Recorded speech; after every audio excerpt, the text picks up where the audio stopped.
Good morning, everyone. Just as we get started today, I did want to let you know that we are going to be recording today. So to give you a heads up about that. First of all, I want to welcome you all to Rutgers School of Social Work, the MSW Open House. I'm Laura DiMarcantonio. I'm the Assistant Dean for Admissions and Recruitment, and I'm glad that you've chosen to spend some time with us today to learn more about our graduate programs. There's really no better time than today to either begin or, I know for some of you, to maybe continue and advance your knowledge and your skills in the interest of social justice. So we hope that today will just be one of many opportunities that we have to talk to you about this incredibly important work that's happening here and how you could be a part of it. Our program today will introduce you to what makes Rutgers School of Social Work programs unique from others that you may be considering.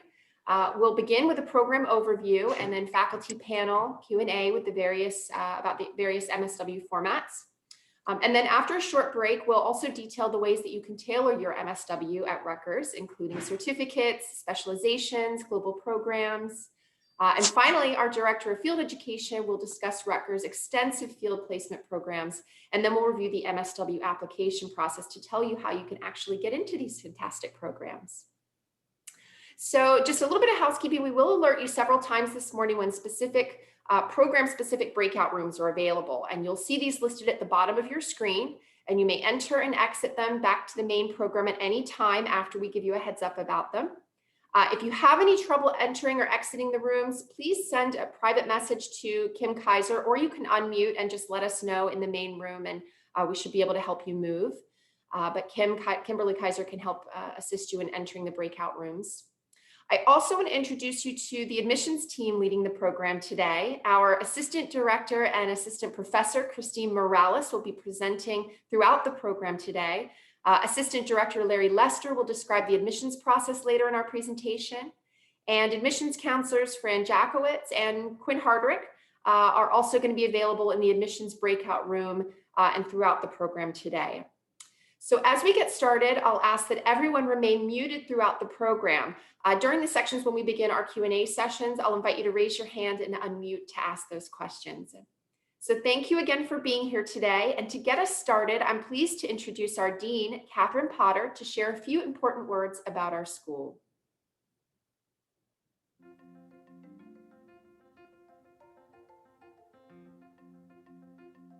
Hello, I'm Catherine Potter, Dean of the Rutgers School of Social Work. For those of you who may not know us very well, just a little bit about our school. The Rutgers School of Social Work is one of the largest schools of social work in the country. We are a highly diverse community across all dimensions of diversity. We are ranked in the top 20 of schools of social work by U.S. News and World Report, currently at number 17 and on the rise. We're part of a large, vibrant research juggernaut of a state university, a university that is preparing the next generation of diverse local, regional, national, and world leaders. We're in New Jersey, a state whose demographics foretell the coming demographics of our country, a state with a lot of moxie and energy and grit. The Rutgers School of Social Work is a vibrant community of faculty, staff, students, alumni, and community partners. Our overarching emphasis on inclusion, intersectionality, diversity, equity, and advancement idea. For our school, our profession, and our community partnerships is right on point for today. Our focus on curriculum reimagining and on building new approaches to supporting 21st century students is also right on point. And our desire to build new research clusters in technology and social work, juvenile and criminal justice, and healthcare practice, along with other key areas, responds directly to the challenges of today. I hope you'll take some time to consider how you might engage with us and to think innovatively about the ways we can collectively expand our reach. I look forward to engaging with you. Thank you, and be well.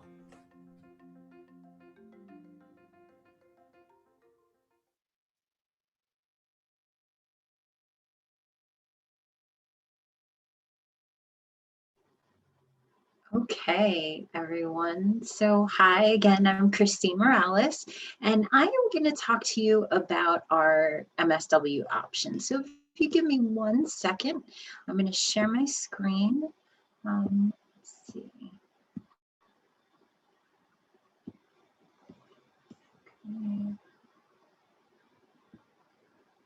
Okay, so can I get a thumbs up? You all can see my screen okay?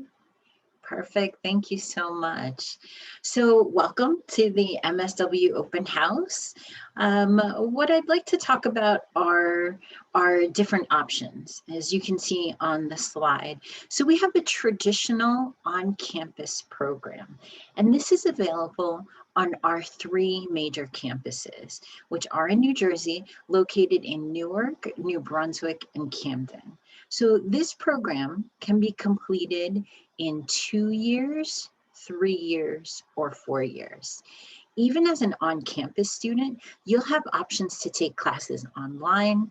There are also weekend classes and hybrid classes. So in-person classes usually meet once a week for 2 hours and 40 minutes. Yes, our university is large and we have access to university resources. For example, the libraries, and we have Career Center. In fact, there is somebody who works at the Career Center who's a graduate of our MSW program. I bring this up because sometimes the size of the university can be a little bit daunting, but our class sizes are still small. So we typically have classes that are no larger than 30 students. And even saying 30 feels a little bit too large. So we usually have about 20 to 25 students, but I've taught sections with students as little as 10 in my class. So you'll still have a small school feel and an opportunity to connect with your peers and instructors. So this program, the traditional program, is a fall start only, unless you're advanced standing. So I know it's Saturday morning, I'm going to challenge you all. Can you all type in the chat box what's your undergraduate degree in? So I get a sense of who's here. You can just type, you don't have to type complete sentences. I know that you probably weren't expecting to type so fast in the day. Just so I know. All right, I see some responses coming in. Social work, English, awesome, awesome. Women's gender, great. You all are welcome, by the way, and all this information is relevant for you. So anyone typing in social work, I want you to know that you are qualified only for advanced standing. So our advanced standing program in the traditional format is a summer start. So again, for those of you with a bachelor's in social work from a CSWE, that's Council on Social Work Education, accredited school, you're eligible for advanced standing. And again, in the traditional program, it's a summer start only. So if you complete the program in 1 year as advanced standing, you would start classes in the summer, in the fall, and the spring, and then you're done. Otherwise, you can do the traditional advanced standing program in 2 years, which is summer, fall, spring, fall, spring. So it's 5 semesters. Now, we have the 100% online program, and this 3-year program is available across the US. Classes are asynchronous. I always think about the opposite of synchronized swimming, right? Meaning that you don't have to log in at a particular time, but there are assignments due on a specific date that students must adhere to. So this program has a fall, spring, and summer start. In fact, we are still accepting applications for spring 2021. So regardless of what campus you are thinking of taking your classes in, for example, you're taking classes in the fall, spring, and summer semesters. So let me give you more specifically. If you start spring 2021, so you would be taking classes in the spring, in the summer, in the fall for 3 years.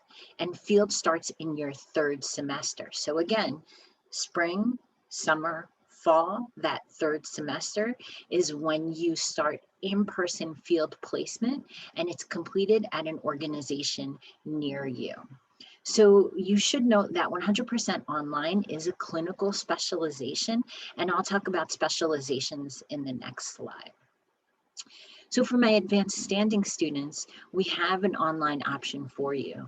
Similar to what I explained for the complete 100% online program, the classes feature asynchronous classes, and the field placement is in person, and it starts right away. So as soon as the program starts, that with classes, that's when your internship starts. Now, the difference is that for advanced standing 100% online, it's a fall start only. So students complete classes in 4 semesters. They're in class fall, spring, summer, and fall, and then they're done. And in those 4 semesters, they're also doing in-person internship.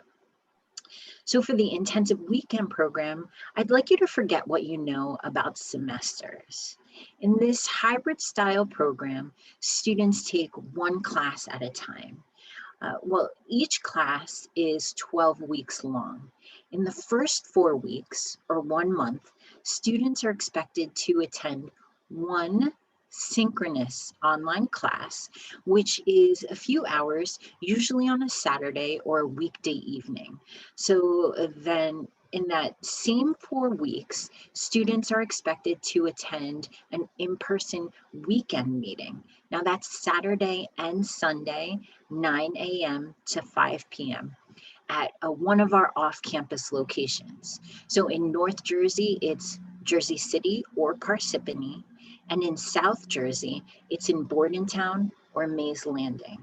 So again, that pattern is 1 synchronous online meeting and 1 weekend meeting a month. Now this continues for 3 years if you have a bachelor's degree in psychology or English or women's studies. If you're advanced standing, again, that means a bachelor's in social work, it's about 2 years that you're doing this pattern. So this program was designed for full-time employees in human services. To be eligible, applicants must have at least 1 year experience and be working full-time in a related field. So for example, we have people that work at the Department of Children's Permanency and Protection. So that's DCP&P, formerly known as DIFAS. They're employees there. We also have people that are teachers that are in our intensive weekend program. So this program is a fall start only, both for my advanced standing and non-advanced standing students. Again, something to note is that this program has a clinical specialization. We also have a blended program, which is similar to our 100% online, in it that it's a 3-year program. Students are in class in the fall, spring, and summer semesters. Students complete the first 2 years online through asynchronous classes, and the last year at one of our 3 main campuses, enrolled in a mix of online, in-person, and hybrid classes. So the in-person field internship begins in the 3rd semester. Since this program is a fall start only, students are taking classes in the fall, in the spring, and then field starts in the summer. This program does not have an advanced standing option, okay, just to know. And finally, our non-matriculated program is referred to as Professional Credit Courses, or PCC. So we offer several classes through the PCC. On its own, you would not be able to earn an MSW. This is usually when students like push their eyebrows together, like, why would I want to take PCCs then? Well, PCCs are available for students who'd like to maybe sample the MSW curriculum. We have a diverse student body, and we have people who have switched careers once or twice and have traditional and non-traditional students alike. Some who have been out of school for several years might want to get back into the routine of being a student by taking 1 or 2 classes. And you could do this through PCCs. And PCC is also a way to strengthen a future application to the MSW program. While successful completion of PCC does not guarantee admissions, earning a B or better in these graduate level courses demonstrates to the admissions committee your graduate readiness. And these courses are available at off-campus locations and virtually, okay? So let's go to the next slide if I can manage. Yay, I did it. Okay. For those who have a bachelor's degree, again, in like psychology or criminal justice and anything else not social work, an MSW is completed in 60 credits. The first 30 credits are known as your generalist portion, and the last 30 credits are your advanced portion. So my advanced standing students, again with a bachelor's in social work, complete the degree in 39 credits. So you go straight into your advanced coursework. Prior to starting advanced coursework, students must select a specialization. Students have the option of clinical or management and policy, unless you're a 100% online or intensive weekend student. Remember, those programs are clinical specializations. So after the break, which we're going to have in a little bit, you're going to hear from other faculty about the different specializations. So you'll get more detail in a little bit. Just know that specializations is a matter of picking your interests, and it's related to respective electives and the field placement or your field internship that you'll be engaging in. So now for a quick overview of field, as noted in this PowerPoint, students in the 60 credit program complete 1,125 hours, while advanced standing students complete 885 hours, okay? And as Laura had said, you're gonna hear from the Director of Field Education in a little bit, but we just wanted to give you a framework of what to expect in the MSW program. So now we have the following dual degrees that are available to students in our traditional on-campus program. So first on our list is the JD MSW. This is available to traditional students on campus in Newark and Camden.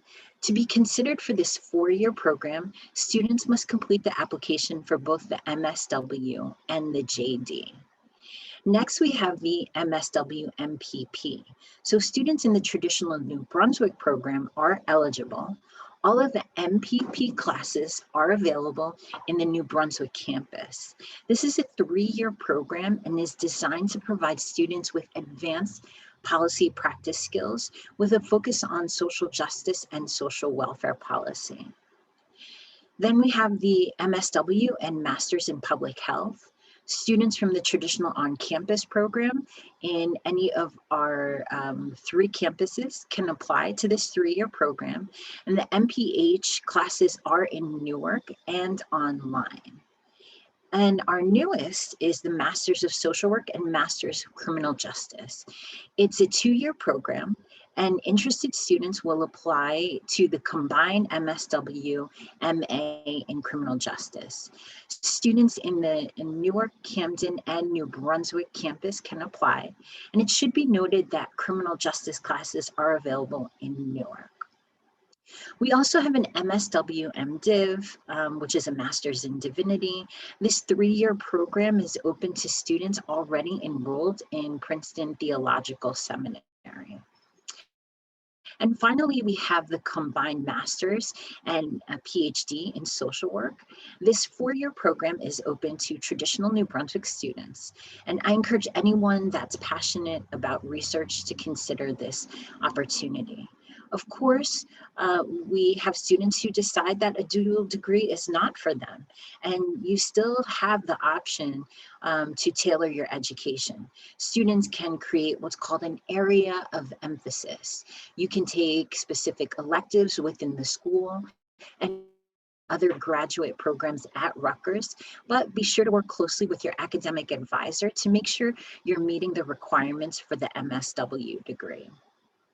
We also have optional certificate programs and global programs, which we're going to talk about after our break. Okay. So now that I've talked way too much, let me stop sharing my screen. Okay. So It's actually time to transition to the panel discussion with the program directors. Now, let me quickly introduce each panelist. First, we have Professor Marianne Dixies, the Director of Student Affairs, and she'll answer any questions about the traditional program. Marianne, if you're with us, if you just want to unmute and just say hi real quick so you pop up on the screen. You with us? Hi, everyone. Am I here? Yep, you're here. There's too many buttons. Hi, everyone. I'm Marianne Dixies. I'm the Director of Student Affairs and Associate Professor of Teaching here at the School of Social Work. And I'm excited to be with all of you today. Thank you. And she'll be answering any questions about the traditional MSW program and the PCC program also. And then we have Professor Rachel Schwartz, the Director of Online Education, and she'll answer questions about 100% online and the blended program. Rachel? Hi, everyone. Thanks so much for joining. Looking forward to talking with you all soon.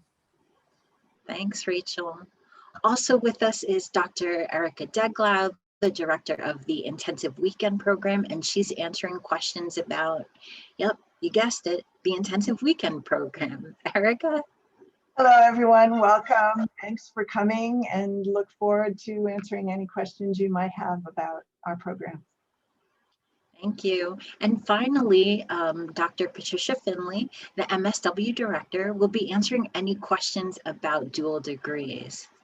Good morning, everybody. I'm Patricia Finley. I'm an associate professor in the school. I'm so glad to see so many of you here with us today. Thank you. So I will open it up to the audience to ask any questions that you might have.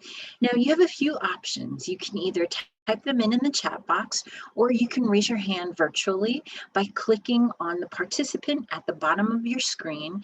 It should, if you click that option, it should open up a pop-up box, and then you should see under the list of participants a button that says raise hand, and you could go ahead and click that, and I'll call on you in order and then ask you to unmute your mic. So everyone, the floor is yours. Do we have any questions?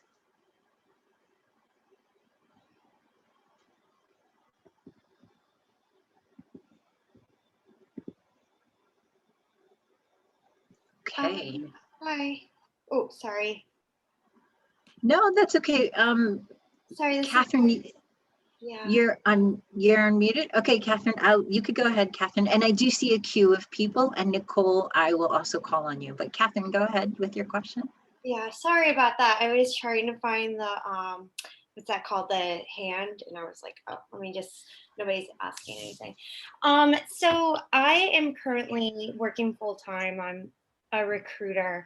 I'm looking to make a switch into going into graduate school. I definitely want to get a bit more understanding if anybody has experience working while going to graduate school, as well as the process to become like a clinical social work in the sense of doing private practice.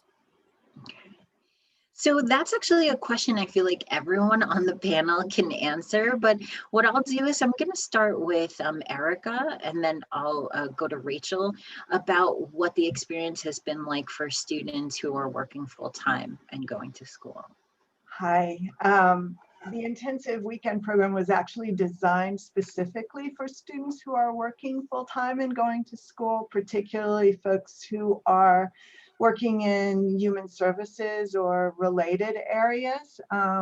Pretty broadly defined, our students work full-time, and they attend our hybrid program, which is generally classes one weekend a month in person. We're currently remote synchronous online because of the pandemic, but usually it's one weekend a month in person, and they prepare asynchronously online during the week for those weekend classes. So they'll do their reading, there may be assignments, there's a discussion board, and then they come together in class. It's a great model for folks because they build relationships with other folks that are doing similar work or other work in the human services, and build a sense of community, cohort support while they're going to graduate school.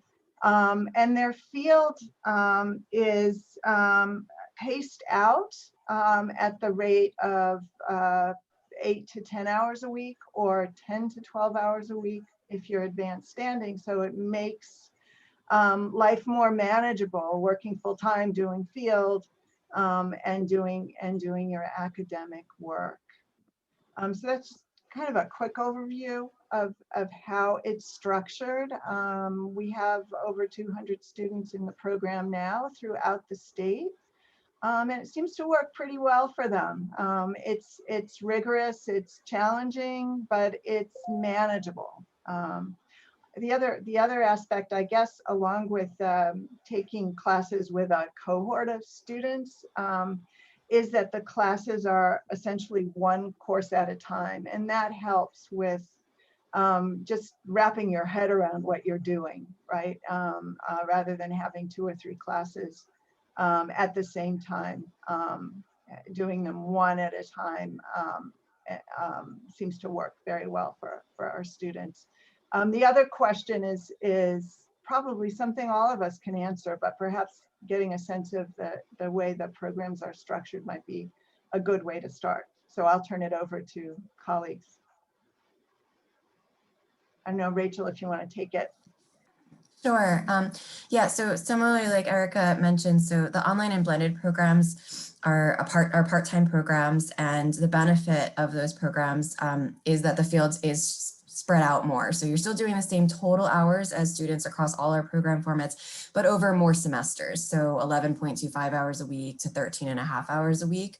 And then your coursework is all online, and it's asynchronous for our online courses. So you really can then do that on your own time.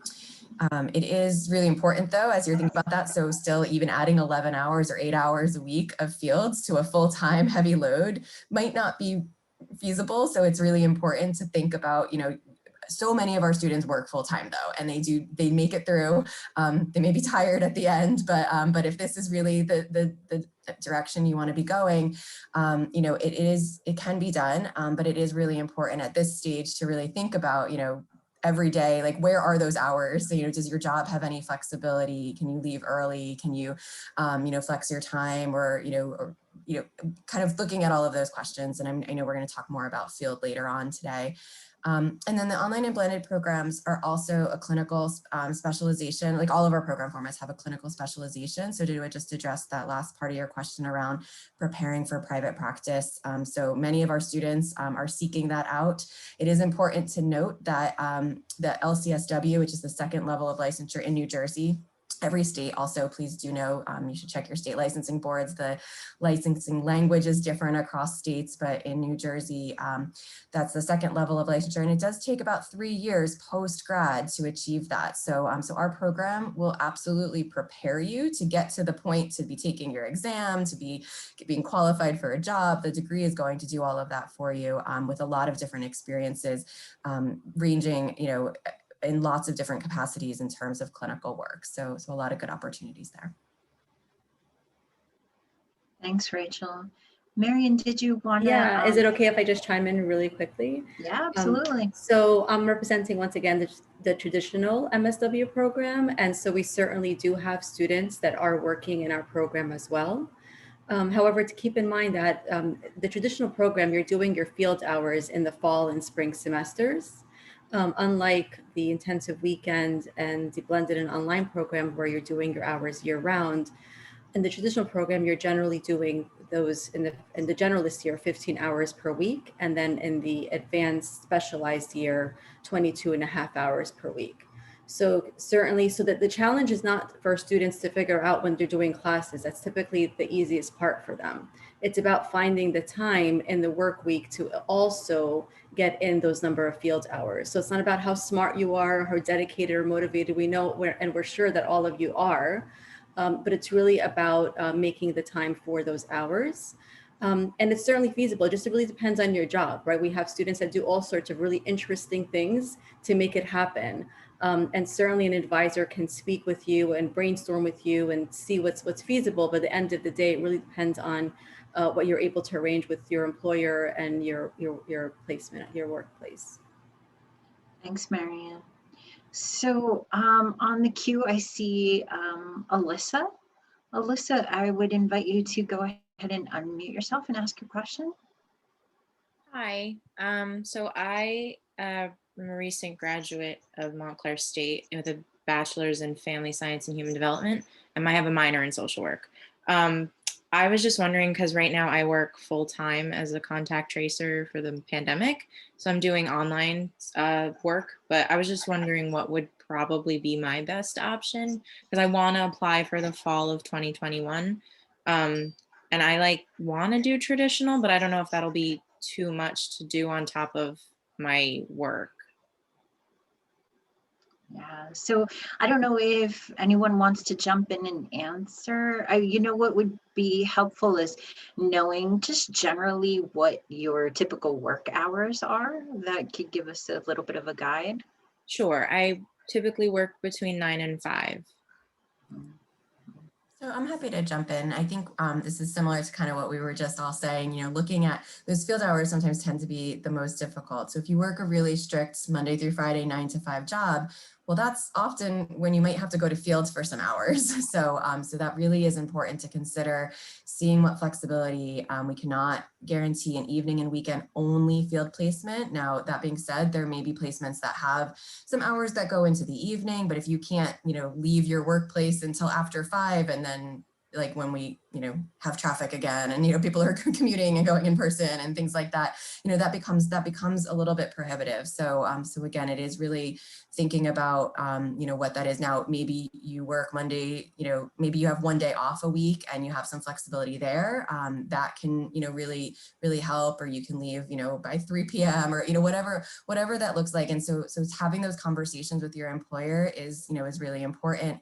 Like I said, like we all said, you know, so many of our students are working full time, but it is a little bit of an exercise of figuring out, you know, do you have those, you know, 8 to either 22 and a half hours a week that you can do that. Now, if you also work in the social services field, you may be able to utilize your workplace as your field placement as well. And so there are some parameters around that where you can do, you know, as long as you're in sort of a student role where you can have that opportunity. So there are some things there if you're working in the field too.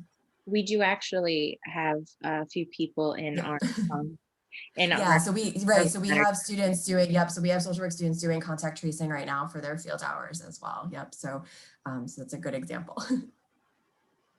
Thank you. Thanks, Rachel. Before I move on to the next question, I didn't know if any other panelists wanted to jump in on that response, if there's anything else. No? Okay, so next on my queue, I see Isabel. Isabel, I'm going to invite you to unmute yourself. Hi. So I have 2 questions. So the first question is, how does the 100% online advanced standing program differ from the regular advanced standing, considering with the pandemic, everything is going to be online? So that's my first question. I don't know if I should ask my second question or. Yeah, so we'll start with that and then we'll give you time for the second question. So, Rachel? Sure. So the fully online advanced standing is a part-time program. So it is it's a fall start. So that's one difference. Part-time, you'll be doing 16 hours a week of field work as opposed to the 22 and a half that you would be doing in the traditional program. And all of your classes are guaranteed to be fully online. So I know things are a little bit strange right now because all of our on-campus courses are also remote, but you know, as we move into the fall, we're not, you know, next fall, of course, we don't have the answers yet as to what that looks like, but in the fully online program, your courses would all be guaranteed, and you'd be taking between 2 and 3 courses a semester, and you would go fall, spring, summer, fall. So it's spread out over another semester instead of just the 3 semesters that the traditional program is. So again, a little more flexibility with less hours of field work each week and less courses each semester. Marion, I didn't know if you wanted to jump in and add anything about like the synchronous versus asynchronous or anything. Yeah, I mean, it's unusual because we don't really know what's happening. But what we've done right now is we've moved all our on the ground classes that have happened in person, and students have the option to either do a fully synchronous. So a fully asynchronous course, which means that there's no particular meeting time. It's an online class with deadlines and due dates and all of that, but there's no online meeting time with your instructor and your classmates. And we also offer synchronous remote options for students where they come and they meet with their instructor for a specified period of time within from 90 minutes to 2 hours and 40 minutes, depending on the course. And they have a live instruction via Zoom is what we tend to be using, Zoom or WebEx, whatever the instructor decides to use. And then there'll be obviously assignments that are due otherwise, but those would be the papers that you would have normally done if you were in class anyway, papers, exams, readings, of course, is not an option. So that's what we've been doing right now. But Rachel covered all the other aspects of the differences pretty well. So thank you, Rachel. Thanks, Marion. I know, Isabel, you had a part 2. Yeah, and sorry, I think my video was cutting off when the first question was being answered a little bit. So can I just clarify a little bit? Yeah. So the difference is that the regular traditional is 3 semesters, and then the 100% online is 4 semesters. Correct. And the field hours per week are same for both? No, so you're doing a total of the same amount, but it's distributed differently throughout the semesters. So Okay, there's less hours in the 100% online because it's across 4 semesters. okay, So it's, I see. yeah. Okay, thank you. Sure. And my second question is the advanced standing more rigorous and challenging compared to the traditional? Or is it similar in pace and difficulty? You know, I am going to defer to Marion to answer that question with rigor. So the difference is, right, so people that are in the advanced standing MSW program have a bachelor's in social work from an accredited social work education program, right? So from the Council on Social Work Education.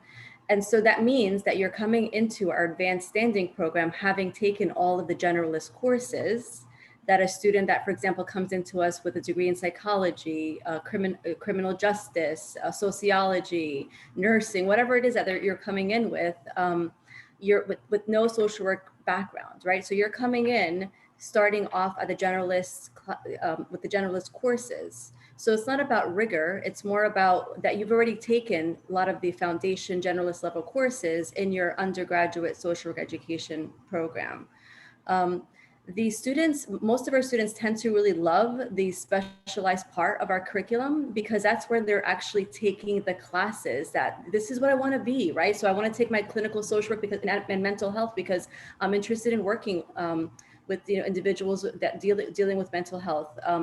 I really want to take the management and policy course because that's my area of focus after I graduate. So students tend to really like the specialized curriculum because there's a lot more flexibility in terms of the kind of classes that they're taking, and then it's tailored to their long-term kind of career goals and paths and prepare them to enter the field of their choice. Thanks, Marion. I appreciate it. Okay, so next I have Rachel. Rachel, you can unmute yourself. Sure. Hi. So I also have 2 questions. One, I'm not sure if you'll be able to answer, but I work for Rutgers UBHC full time. And so I think I'm eligible for tuition remission or whatever it's called, free tuition, whatever it is, I'm here for it. And so, yeah, I'm kind of like wondering if you all know like anything about that process, if there's a separate application or if it's something I work out with my supervisor.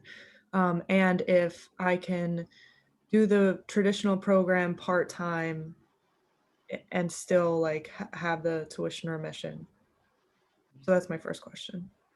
So the tuition remission, I would defer to HR, where I think it's best that you reach out to university HR just to confirm, because I don't want to misspeak. And what they can do is they can look your particular employee ID information up, and they can say specifically for you and for like how long you've worked there if you do qualify, if you are eligible for tuition remission.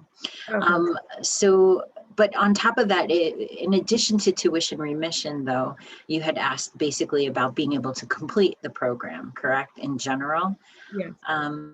So we actually have several Rutgers employees in our MSW programs, and I'm going to hand it off to, I see Erica is unmuted. I think, Erica, are you ready to respond? I can do that. Yeah, we've had a number of students from different departments in Rutgers who've been able to get tuition remission in their program. I think one of the, and as well as from other organizations around the state that provide this benefit for their employees, right? And our credit load is usually, although sometimes it goes up to full-time in a semester, but usually in a given semester, it's a part-time load.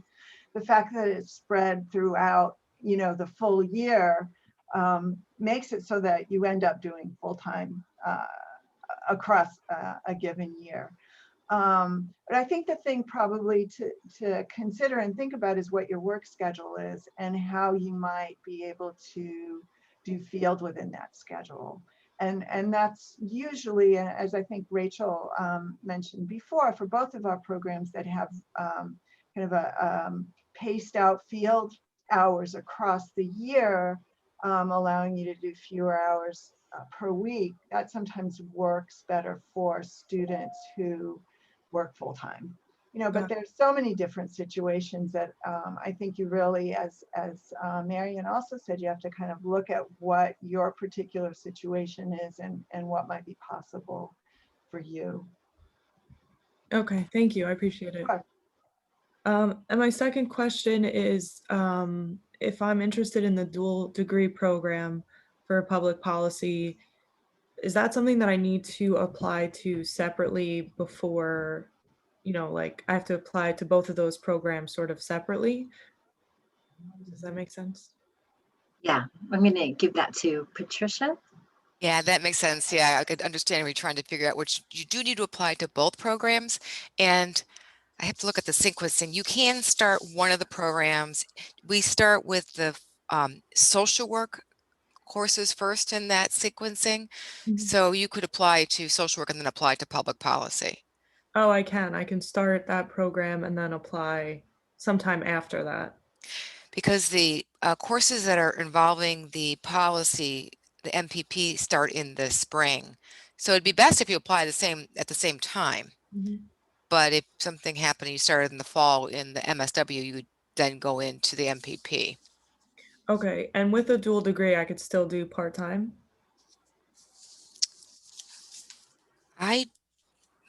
Laura, I'm thinking, I think we designed that Designed as a full-time.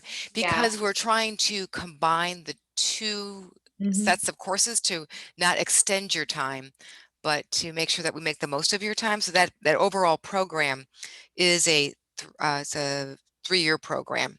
Otherwise, it'd be two-year programs. Okay, I understand. Okay, thank you. Yeah, I'll just add as well, Rachel. As Patricia said, you can apply at the same time. That's what we would encourage, because it is actually 2 separate application processes. You'll submit one to the Blaustein School and one to the School of Social Work. And you'll get 2 separate decisions, although we talk to each other. So hopefully you get admitted to both and you get that dual degree admission, but it is also separate. So you could get 2 different decisions.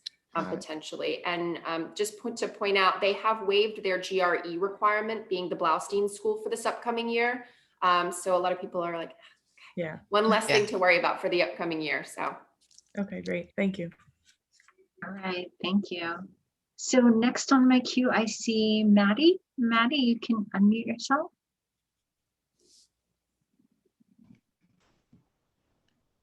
Hi, how are you? I just had a question about the 100% online program. Mhm.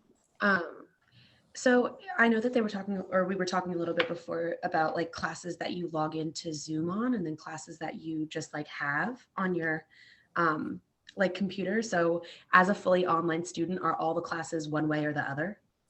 Yeah, great question. So yes, in the fully online program and in the blended program, the online courses that you're taking are what we call asynchronous. So that means you do the work on your own time. You're not required to be live online at any specific time. So like Wednesday at 8 o'clock, nope, you don't have to be anywhere. So you'll do the work. Our weeks run. So we have modules. So it's it's not just a free for all for the semester. So our weeks run Tuesday through Monday, and you'll have assignments that are due across the course of the week. So you might start off like reviewing a pre-recorded lecture, doing some readings, and then you'll have a discussion board to participate in that might be due like Friday or Saturday night, and then some other smaller and larger assignments throughout the semester. So the weeks are set up in weekly modules, but that you can do if middle of the day works well, middle of the night works well, you can do those at any time within the course of the week. Thanks, Okay. Rachel. I also had just one really quick question about online program. I'm sorry. Since I'm completely online, how do you get to know like your classmates and your professors? Like, how do you build like the student community? I guess you could Yeah, say. great. It's such a great question and such an important question. So building community is so important to me, and it's a big part of, so in the online program, so I'm your program director, I'm also your academic advisor. And so when you start the program, you start with a cohort. So you'll travel with that cohort, similar to intensive weekend, where you'll kind of travel with that cohort throughout. And so you'll have an opportunity to get to know your classmates there. I do like cohort check-in meetings. We have different social support groups, different events that we do throughout the online program. Again, opportunities to kind of come together. In your classes, though, you'll have group work, which may be good or bad depending on how you feel about group work. But so you'll have some opportunities to get to know your classmates that way, and your professors as well will offer online office hours. Use live so that you'll actually be able to see people.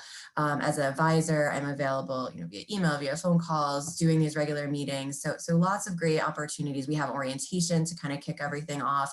And there's been some just amazing and really great friendships that have been created in this program from students who have never actually met each other, that maybe one lives in California, one lives in Florida. And so we've had some really great relationship stories of friendships and connections. So I can guarantee tell you that's happening. It's there if you want it, but you also have the flexibility if you're looking to just kind of do things a little more on your own, that's there too. So if that sounds scary, that's okay. But there's, community is so important. And I always encourage students, if you're looking for more community that we're not doing, to please let me know. Let's have a conversation about it, and we'll add it in. We've done some social justice movie events. We've done lots of things. And what's also great too is that you're part of the larger School of Social Work community as well. So we do a number of events, and like, if we can think of good things that have come out of this pandemic, is now everything is virtual. And so our fully online students have access to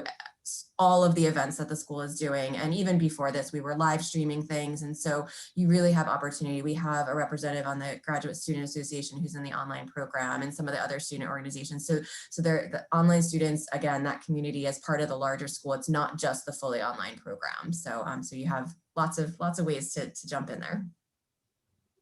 Thank you Thanks, so Rachel. much. Yeah. So I do still have a queue, just so we know the order. Kayla, and then I will call on Marjorie, and then Nicole, and then Jonathan. Okay. So Kayla, I'm going to invite you to unmute yourself. Hello, everybody. So I had a question, and I hope it's not too similar to the tuition remission one, because I didn't already work at Rutgers, but I was gonna ask about graduate assistantships, if you guys could answer, and mostly about like how available they are and what kind of graduate assistantships there are, especially for social work students. Yes, yeah. I mean, I'd be happy to take that, and anyone can jump in if they want to. So typically, in a typical year, we have about 70 to 80 graduate assistantships that are available to all students in our MSW programs. So what that requires is a small application, which is usually your resume and a cover letter that's sent directly to the faculty that's looking for that particular graduate assistant. Sometimes faculty are looking for more than one. So for example, I have 6 graduate assistants, for example. And so what happens is we review candidates based on their resume. We invite them for an interview.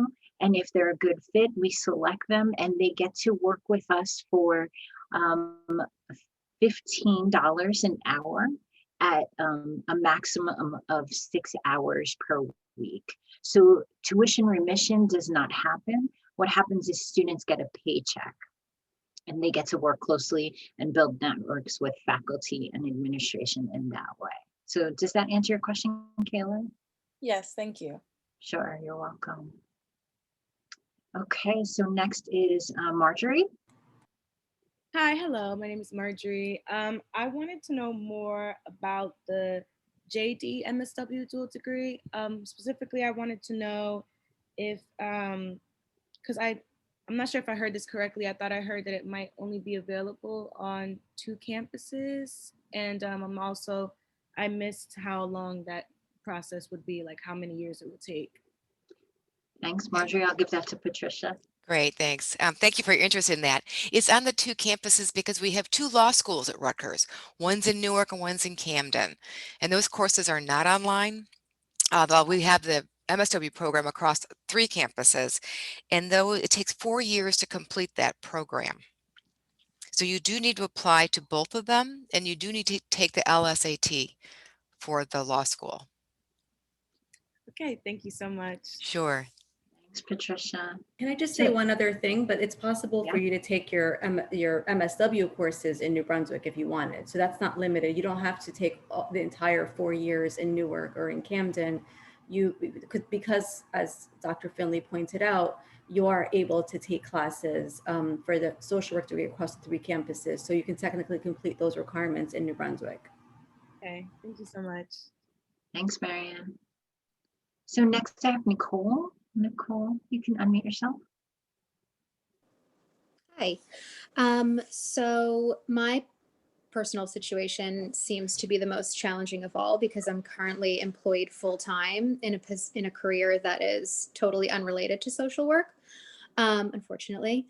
But my question is I'm not worried about the workload itself. I'm more worried about the physical aspect of not being able to be in my office for the field experience. So my question is there any have you ever come across any opportunities to do that field experience over the weekends, or is it strictly, Monday through Friday during typical work hours?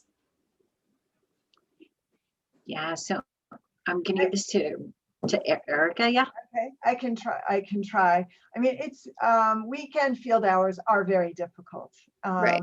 It's happened every once in a while, but for the most part, I would encourage you to talk with your employer to see if there's any way you can flex your time during the week. So putting in some overtime, a few days a week, so that you're able to dedicate either a day to field if you're in the online or intensive weekend program.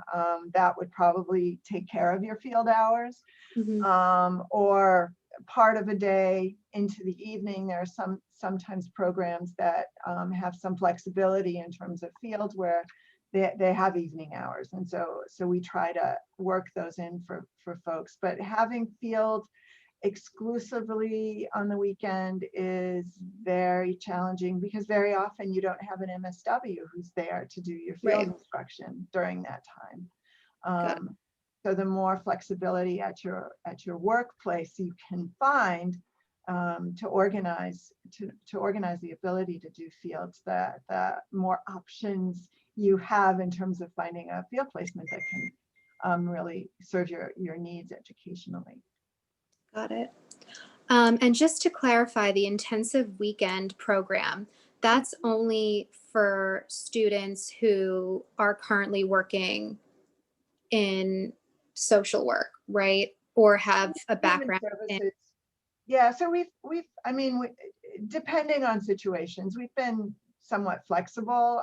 If you have some experience, volunteer work, some background, previous experience, even if you're not working in the area, that helps. But generally, most of our students are working in some human service related field or in education, for example.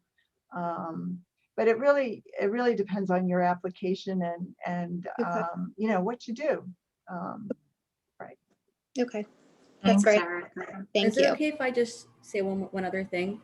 Sure, Nicole, I just want to encourage you. Our students are really incredible. They find so many different ways to make it work. We have students that work in, you know, financial institutions, you know, health institutions, with very rigid jobs that are not the social work field, and they somehow figure out a way to make it work. It's really about being creative with your family, with your support system, with the employer, to see what's an option. We have students that take leave, you know, every Friday for field hours, for example, or one, you know, whatever it is, because they've saved up vacation hours, or they've, you know, they've established, so they do all sorts of creative things to make it happen.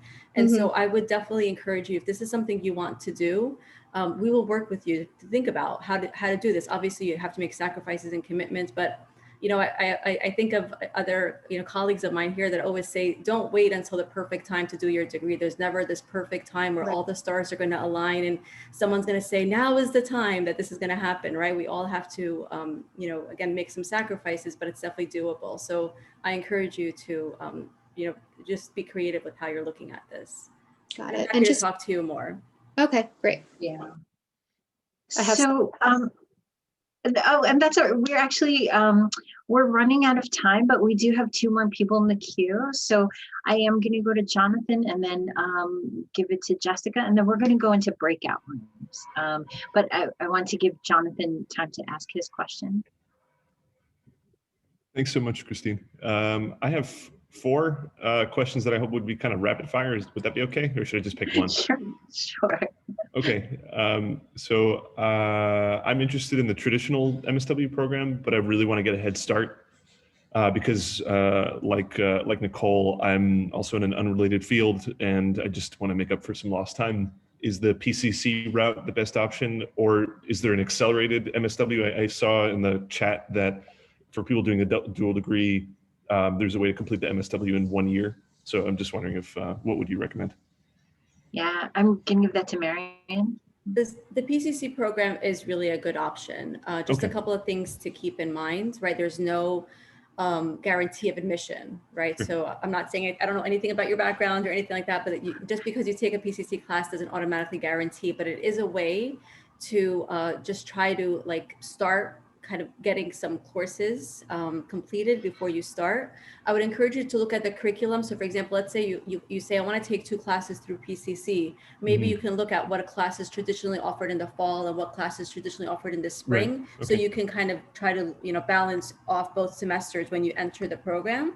That's certainly a way. The other thing you want to keep in mind, and Christine, I don't mean to step on toes, so if this is something that you would talk more about, but also think about financial aid isn't available for the PCC program, right? So you would have to pay out of pocket, where when you're in a matriculated MSW program, you can apply for that federal aid.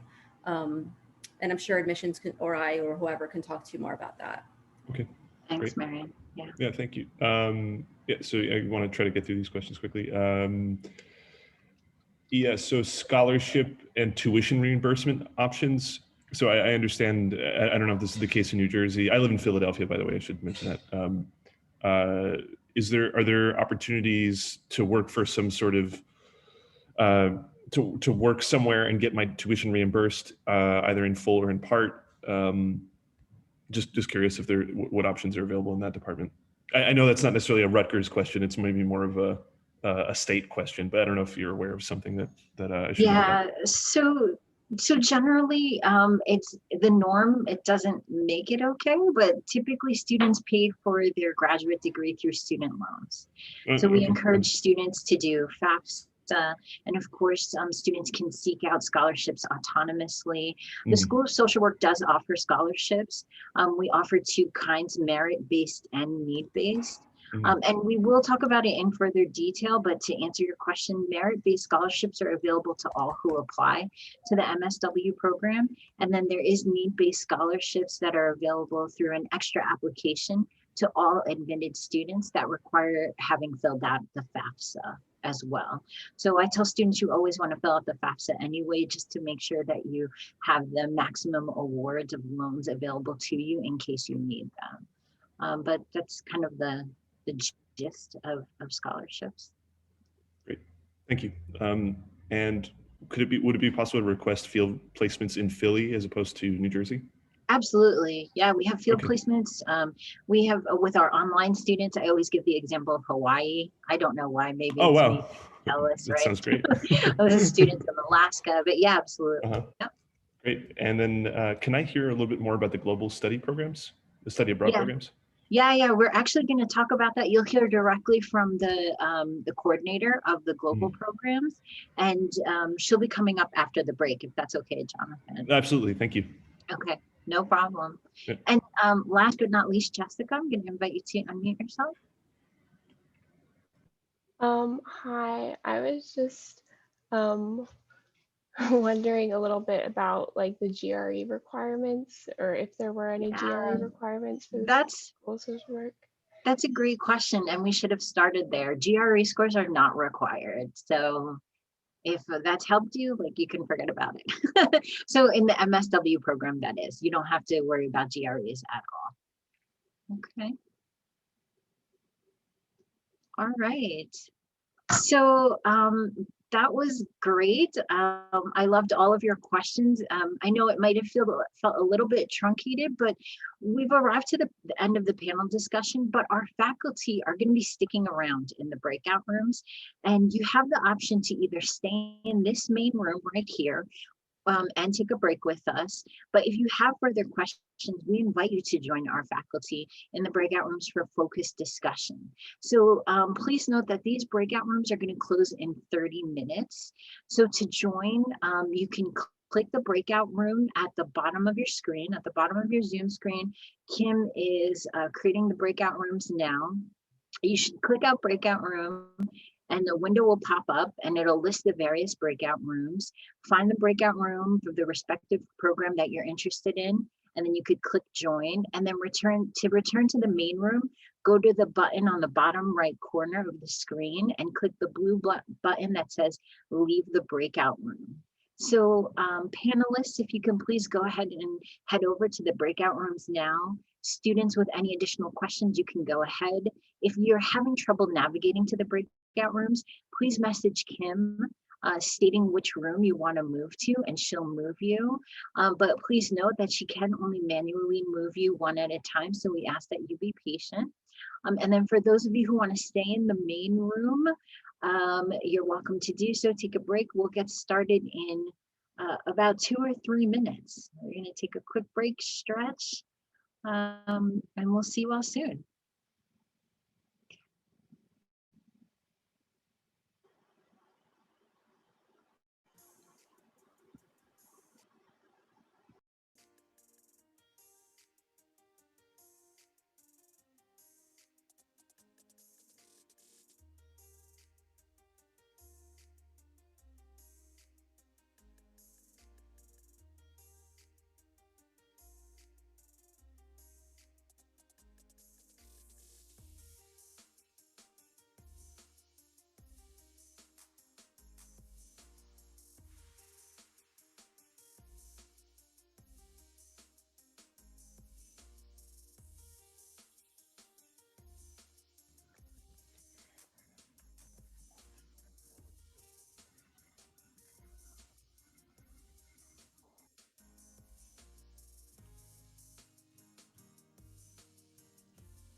Hey guys, I don't know if you can hear me. I'm trying to join the traditional breakout room and I can't get in.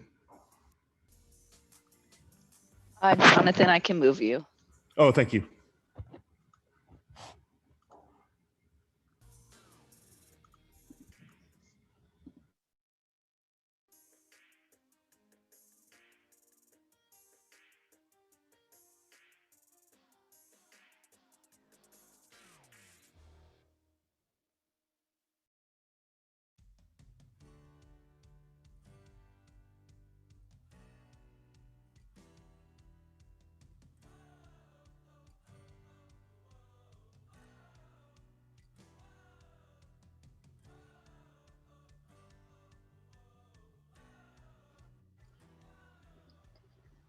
Okay.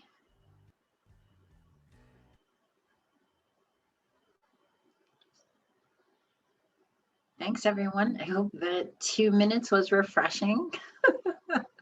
So now what I'd like to do is I'd like to introduce Dr. Jacqueline Duran, a professor at the school, who will be talking to you about the clinical specialization. Dr. Duran, welcome. I'm handing it over to you. I was doing that thing where I'm talking and I'm muted. So good morning. It's so nice to join you all. I'm very excited to tell you a little bit about the clinical specialization and then to answer any questions. So typically one of the kind of main questions that comes up is when we talk about clinical social work, you know, what are we referring to? So I just want to start with a little bit of a definition to give you some understanding what we mean when we are talking about coursework that will be specialized in the clinical arena. So from the Center for Clinical Social Work, we see that clinical social work really is a mental health profession whose practitioners are educated in social work graduate schools and trained under supervision to master a distinctive body of knowledge and skills in order to assess, diagnose, and ameliorate problems, disorders, and conditions that interfere with healthy biopsychosocial functioning of many people. And this can be done individually, with couples, with families, or with groups. And people who work with clinical social workers are of all ages and backgrounds. And so when you think about then the clinical specialization, you're really focused on getting an in-depth knowledge and skills about engagement, for instance, or how to assess, how to intervene, how to evaluate not only your client's success, but some of the programs they're participating in so that we are promoting well-being. And some of the classes that you would participate in, let me pull those up. I have those on a separate sheet here.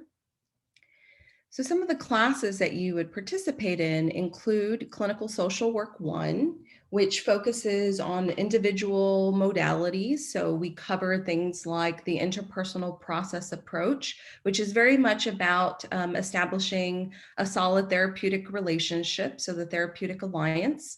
And we cover cognitive behavioral therapy. We cover a little bit of dialectical behavioral therapy. And we talk about the process of termination with clients. Moving into Clinical Social Work 2, then we start to talk a little bit about theories, family systems theories, as well as approaches for working with couples. And then we spend a good amount of time talking about the different types of groups that we might be running in agencies and such. And then there are some advanced practice distribution courses where you get a chance to pick something that is also a clinical social work class, but focused on particular populations or issues. So we have clinical social work with children, clinical social work with adolescents. If you're interested in working with substance use, we have addictive behaviors. We also have aging. So there's quite a wide variety of options there. So that gives you some understanding of some of the basics for, you know, what you would be introduced to if you chose to go in that route. A couple other things that I can tell you about is, you know, the reason I started with the definition of clinical social work is because there really is such a wide range of settings that we can work. And so we have individuals who are in schools, we have individuals who are working in hospitals, who are doing inpatient or outpatient work. And so just lots of meaningful opportunities. And we want to expand the clinical social work perspective to move beyond this idea of private practice. So it's really more than the traditional office-based private practice approach. And it could include helping change behaviors or helping to resolve emotional problems that are kind of interfering with the person in their environment. So we think about clinical social work as including things like casework, as including things like therapy, of course, in these different formats. And I think that probably offers a nice overview. So I'm happy to speak more to particular questions. I know we'll have a panel where some people, I can answer questions. And then there will also be an opportunity for me to talk more specifically about any of these things that I've mentioned. So I guess I'm wondering now if there are any questions that I could address. Or if that's my time, then I'll hold off and take them at the panel. Perfect. Thanks, Jackie. I'm actually going to go ahead and hand it over to Quinn now. Perfect. You guys can hear me okay? Perfect. Thank you guys for having me and thank you for joining us. My name is Quinn Hardrick and I'm one of the admission counselors for the School of Social Work. I'm also alumni of the School of Social Work. I got my BSW and my MSW on the Newark campus. I was an advanced standing management and policy student. So my favorite part about the MSW program is the way you can customize your education. We have the clinical and management and policy specializations, but you can also choose a certificate to go deeper in. It's embedded into your curriculum as well. So we offer our ACT certificate, which is addiction counselor training, aging and health, working with older adults, our VALSI certificate, which is violence against women and children, Latino initiatives for service training assessment, and you'll get to learn all about these certificates in the video coming up.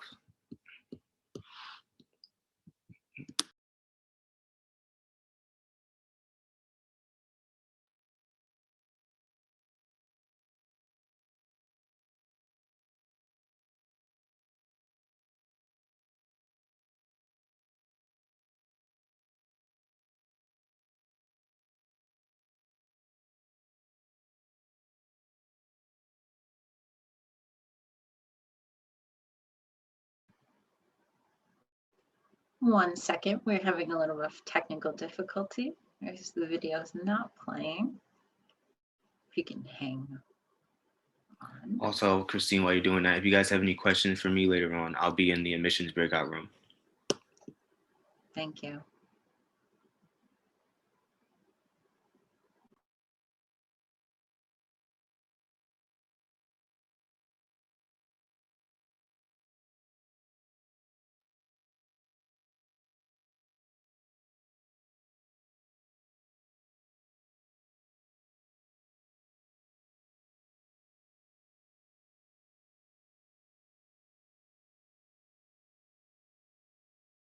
To work on solving complicated social problems. I want to be a leader. I want to influence policy. I want to work in administration. I want to work in macro practice. I care about people and I want to change the world.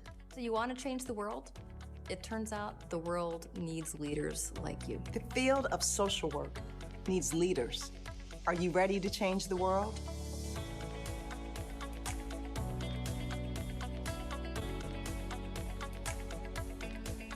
At Rutgers School of Social Work, MSW students must select an area of specialization.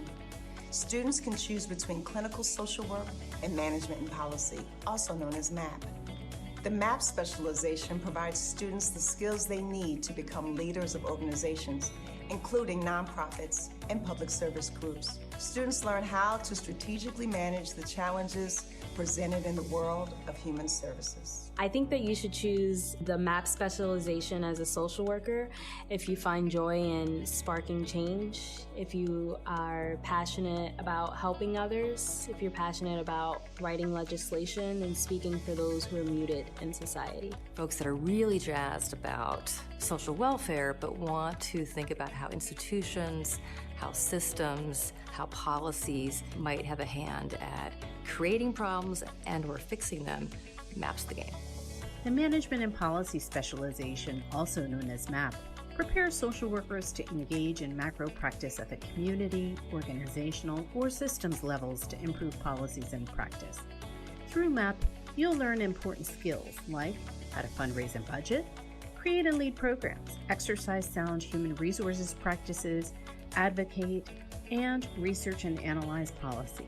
We get to work in groups and analyze and practice skills that we're going to be needing once we have real life scenarios, once we're out in the workplace. I learned how to do budgeting, how to develop programs, how to do marketing and fundraising. I would tell students who are considering the MAP specialization that this is such a critical part of social work that they should be involved in, and we need more people working in management and policy positions with the social work perspective. The MAP specialization takes the practice of social work to the next level. It's a great way to prepare for a career that can have a significant impact on social policy. Put yourself on the map and make an impact on the world.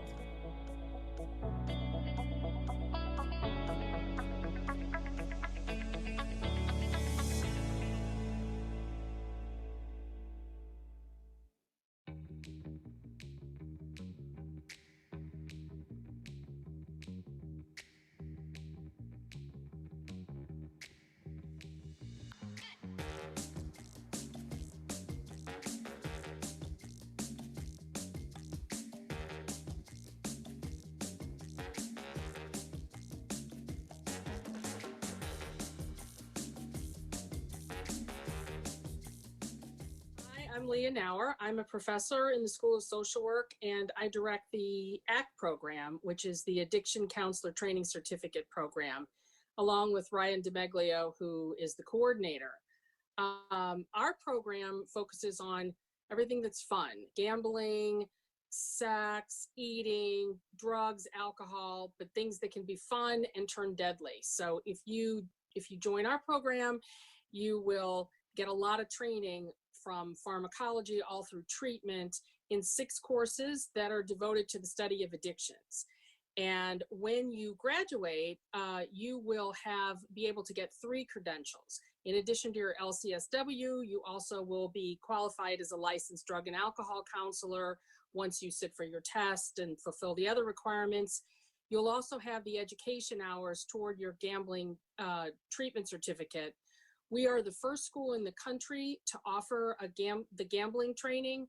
And if you work for a state agency in New Jersey, you would be able to treat gamblers even before you're licensed. So we were very proud of this program, and people come out with a lot of skills, and we're very hopeful that you would want to work with us and be in one of our many agencies across the state. Thank you.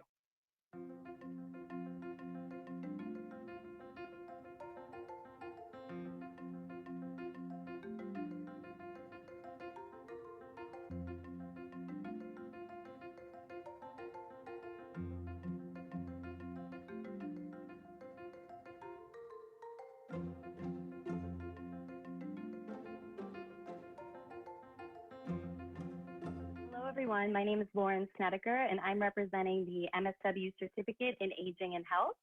I'm the coordinator for the program and an assistant professor in teaching at school. I'm also an alum. I graduated with my doctorate in social work just not too long ago. So through courses like Loss Across the Lifespan and Chronic Illness and Disability, our students will become experts in understanding the ways that aging and living with chronic health can intersect and impact human behavior. Our alumni have gone on to work in hospitals, be directors of social services, in care facilities, and in some cases have been offered jobs even before they graduate.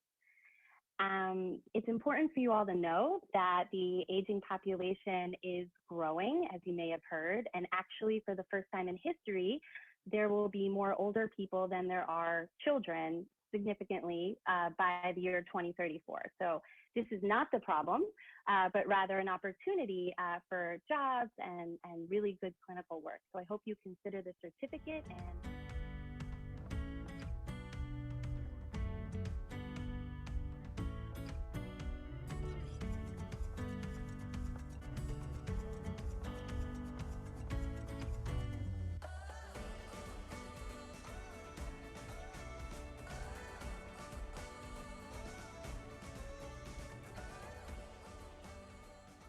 My name is Rupa Khetrapal, and I'm the coordinator for the Violence Against Women and Children Certificate Program. I'm an assistant professor of teaching at the School of Social Work, and I've been here since 2015. The certificate program is an award-winning program, the first and only trauma-focused certificate offered in the specialization in the country. Through specialized coursework and very focused field placements, our certificate students develop knowledge, skills, and values in really effectively doing response work as well as prevention work in violence. We work with over 300 field agencies in the country in a variety of settings: hospitals, schools, domestic violence shelters, rape crisis centers, correctional facilities, public offices, and other settings as well. We have our presence in over 16 states in the country through our certificate students. Our alumni are engaging in clinical work, in policy and research work, as well as they are present in administrative leadership roles as well. If there's one thing that's really important about the VASI certificate program, it is the VASI community that we have built over the past 10 years.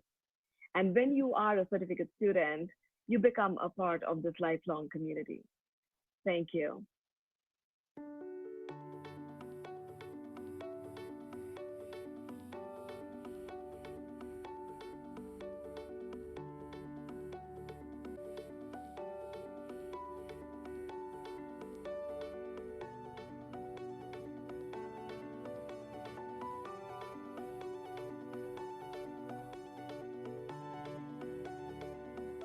Sandra Simmel, and I'm an associate professor here at the School of Social Work, and I'm the director of the Certificate on Promoting Child and Adolescent Wellbeing, which we call CHAP for short.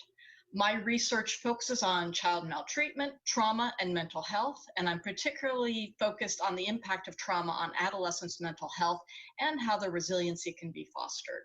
Before I tell you more about CHAP, I just want to briefly introduce another important member of the CHAP team.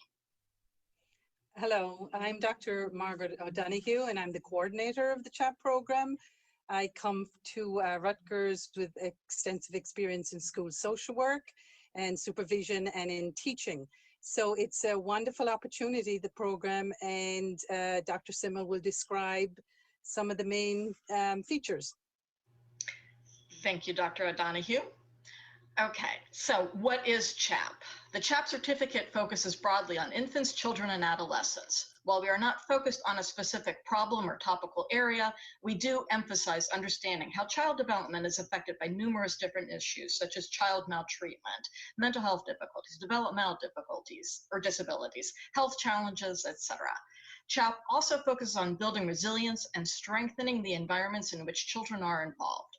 Our CHAP students are placed in a variety of child serving systems, such as schools or healthcare settings, child welfare organizations, or they're in agencies serving juvenile justice involved youth, youth with developmental disabilities, youth who identify as LGBTQ, and many, many more. What I like most about the CHAP certificate is that it provides students a chance to build community while they're in the MSW program with other students who have similar interests and career goals. To that end, at CHAP, we try to provide activities and workshops related to issues affecting children and adolescents, or that help CHAP students navigate field placements or assist them with their own professional development.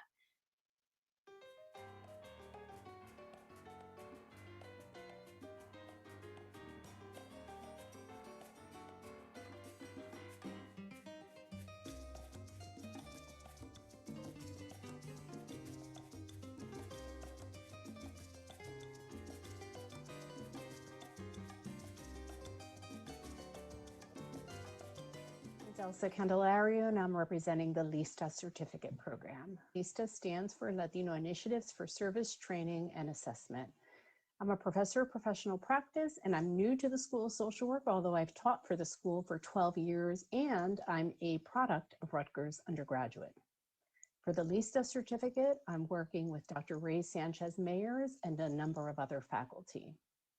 The MSW programs that can apply and enroll to this certificate include the full and part-time programs, as well as the online program.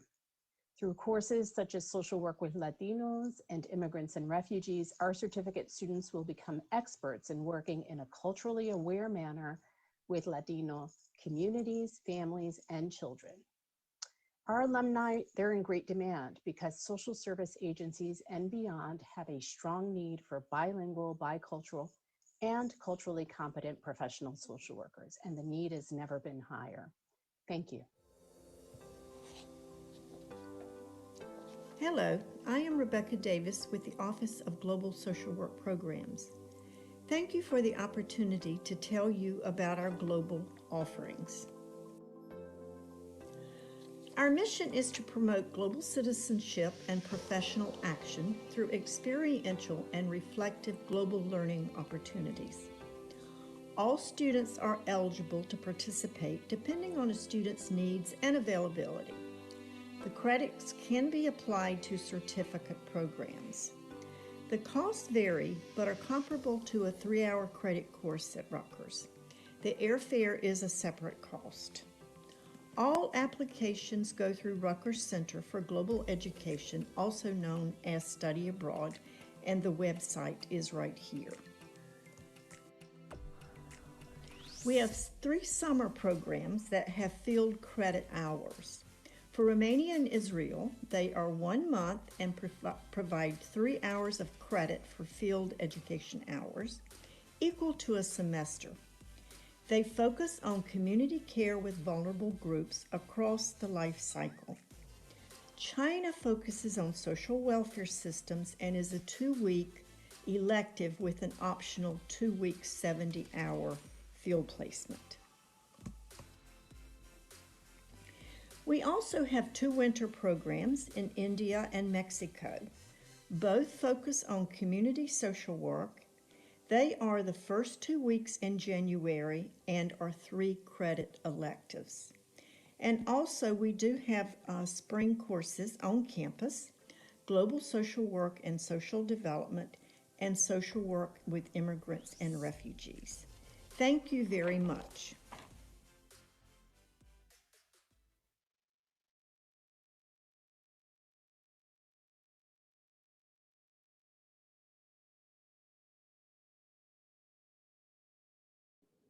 Hi again, everyone. So we are now going to open the floor for your unique questions about these specialization certificates and programs that we just discussed in the videos. And I'd like to introduce you to our faculty panelists who many of them you just saw, but also some new folks here as well. So these are our faculty who are here to address your specific questions. We have Dr. Jacqueline Duran, who you just met, who's representing our clinical specialization. Dr. Elsa Candelario, from the Management and Policy Specialization. We have Dr. Ray Sanchez Myers, who is representing the Latina Initiatives for Service Training, or LISTA. Ryan DeMeglio is here from the Addiction Counselor Training Certificate. Dr. Lauren Snedeker is here representing Aging and Health Certificate. Rupa Kaitrapal from our Violence Against Women and Children Certificate. Dr. Margaret O'Donoghue, representing the Child and Adolescent Wellbeing Certificate. And finally, Dr. Rebecca Davis, who can answer any of your questions about the global programs today. So again, for this Q&A, we'll ask that you raise your hand and then you can unmute as our moderator, Christine, recognizes you. Hi, everyone. Okay, so I already see a few hands in the queue. I see Lula. Lula, I'm going to go ahead and invite you to unmute yourself.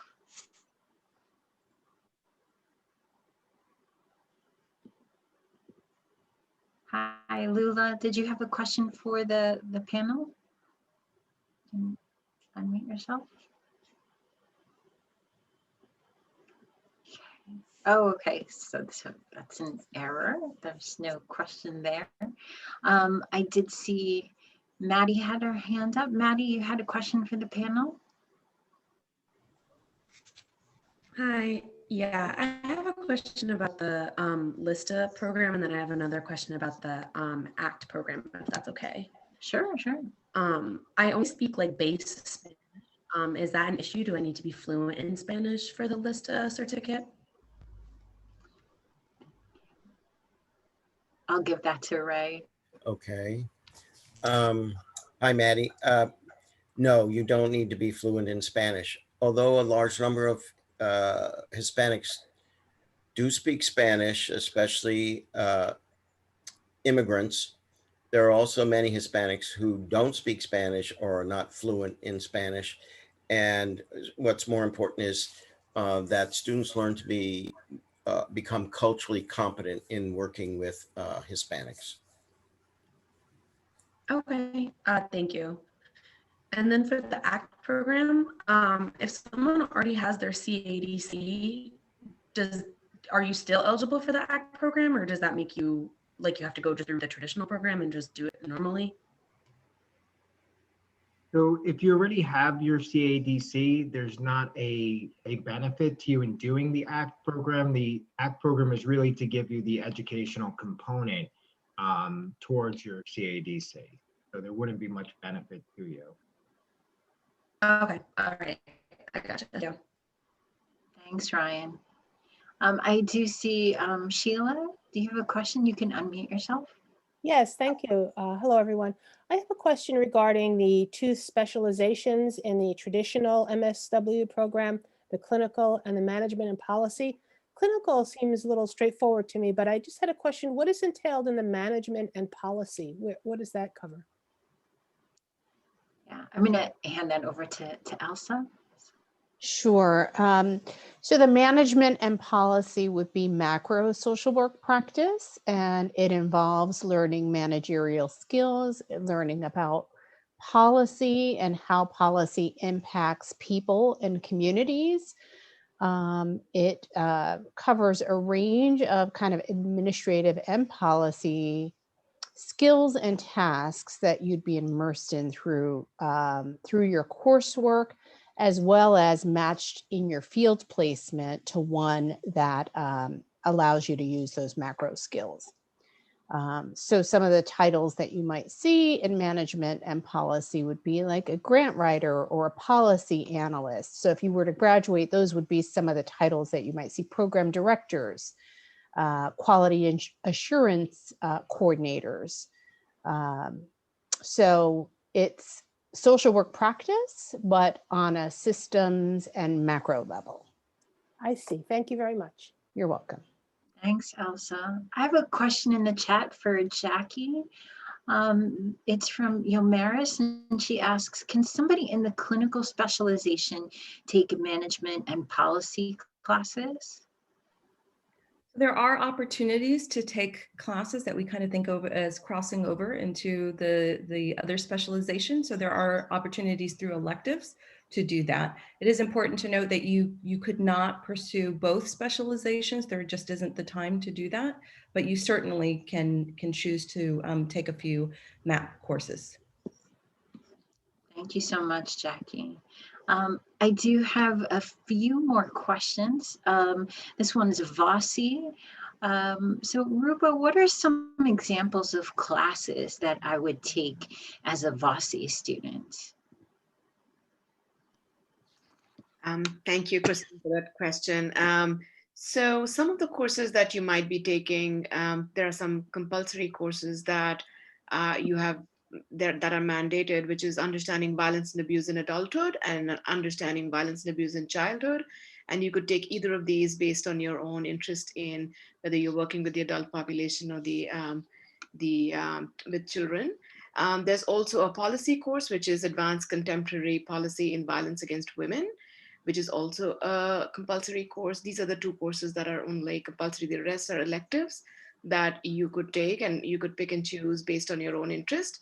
Some of the courses that have been approved for Vasi have been clinical social work with families, play therapy, working with survivors of abuse and trauma, current issues in developmental disabilities, chronic illness and disability, human sexuality for helping professions. So there's really a wide range of courses that you could pick from. And we really focus on the idea that the courses you take should be aligned with your own interest and career goals. So we have a lot of flexibility with the electives that you wish to take as part of the Vasi certificate requirements. I hope that answered the question. Yeah, that was perfect, Rupa. Thank you. The next question I have is related to aging and health. What type of field placements can I expect in this certificate for aging and health? Hi, hello everyone. Thank you, Christine. That's an excellent question. So in the Aging and Health Certificate, we definitely focus on providing opportunities for our students in probably the more common places you would assume, hospitals, long-term care facilities, and also community organizations, because we must recognize that more people are actually aging at home and in place, shall we say, as opposed to medical settings, but we try to focus on both.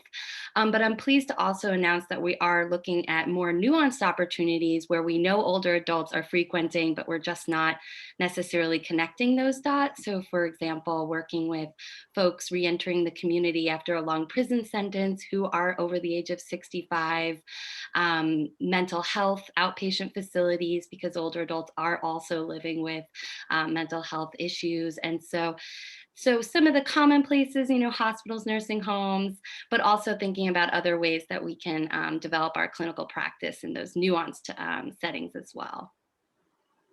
Hopefully that answers the question. That does. Thank you. Thank you. There's a question in the chat. This is from Alyssa. She's saying, I'm planning to do social work, do school social work. What specialization and certificate would benefit me the most? She says, I was thinking about getting a certificate in promoting child and adolescent well-being and Latina initiatives for services. So Margaret, I see you're unmuted, if I may give it to you. Yeah. I saw that in the chat and I was ready. Of course, the Child and Adolescent Wellbeing Program, which we call the CHAP certificate, is well placed for anybody who's interested in school social work. I actually come to Rutgers after about 20 years working in Newark Public Schools, which is the largest school system in the state. We have many students who are placed in school-based settings, and that could range from preschool, from 0 to 3, to elementary, middle and high schools, and also college level social work. So you can come and we have during the breakout room, if you want to hear further from me, I can and give you some more input. But we would welcome you. We would love to have you. Thank you, Margaret. And Ray? Yes, the reality is that the school age population is changing a lot, and their large school systems are becoming and are majority minority children. Lots of Hispanic children, African-American children, lots of them immigrants. So understanding this, any school system you go to, New Brunswick, New York City, Los Angeles, major cities in the any major city in the United States, you'll see, and that's because the population of the United States is changing.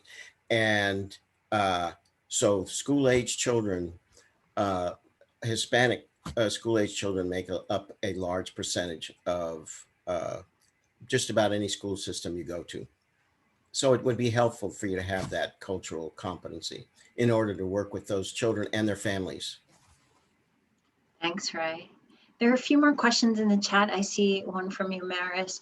I'm interested in clinical social work, but I'm not sure what population I want to work with yet. Do I have to determine this before I apply?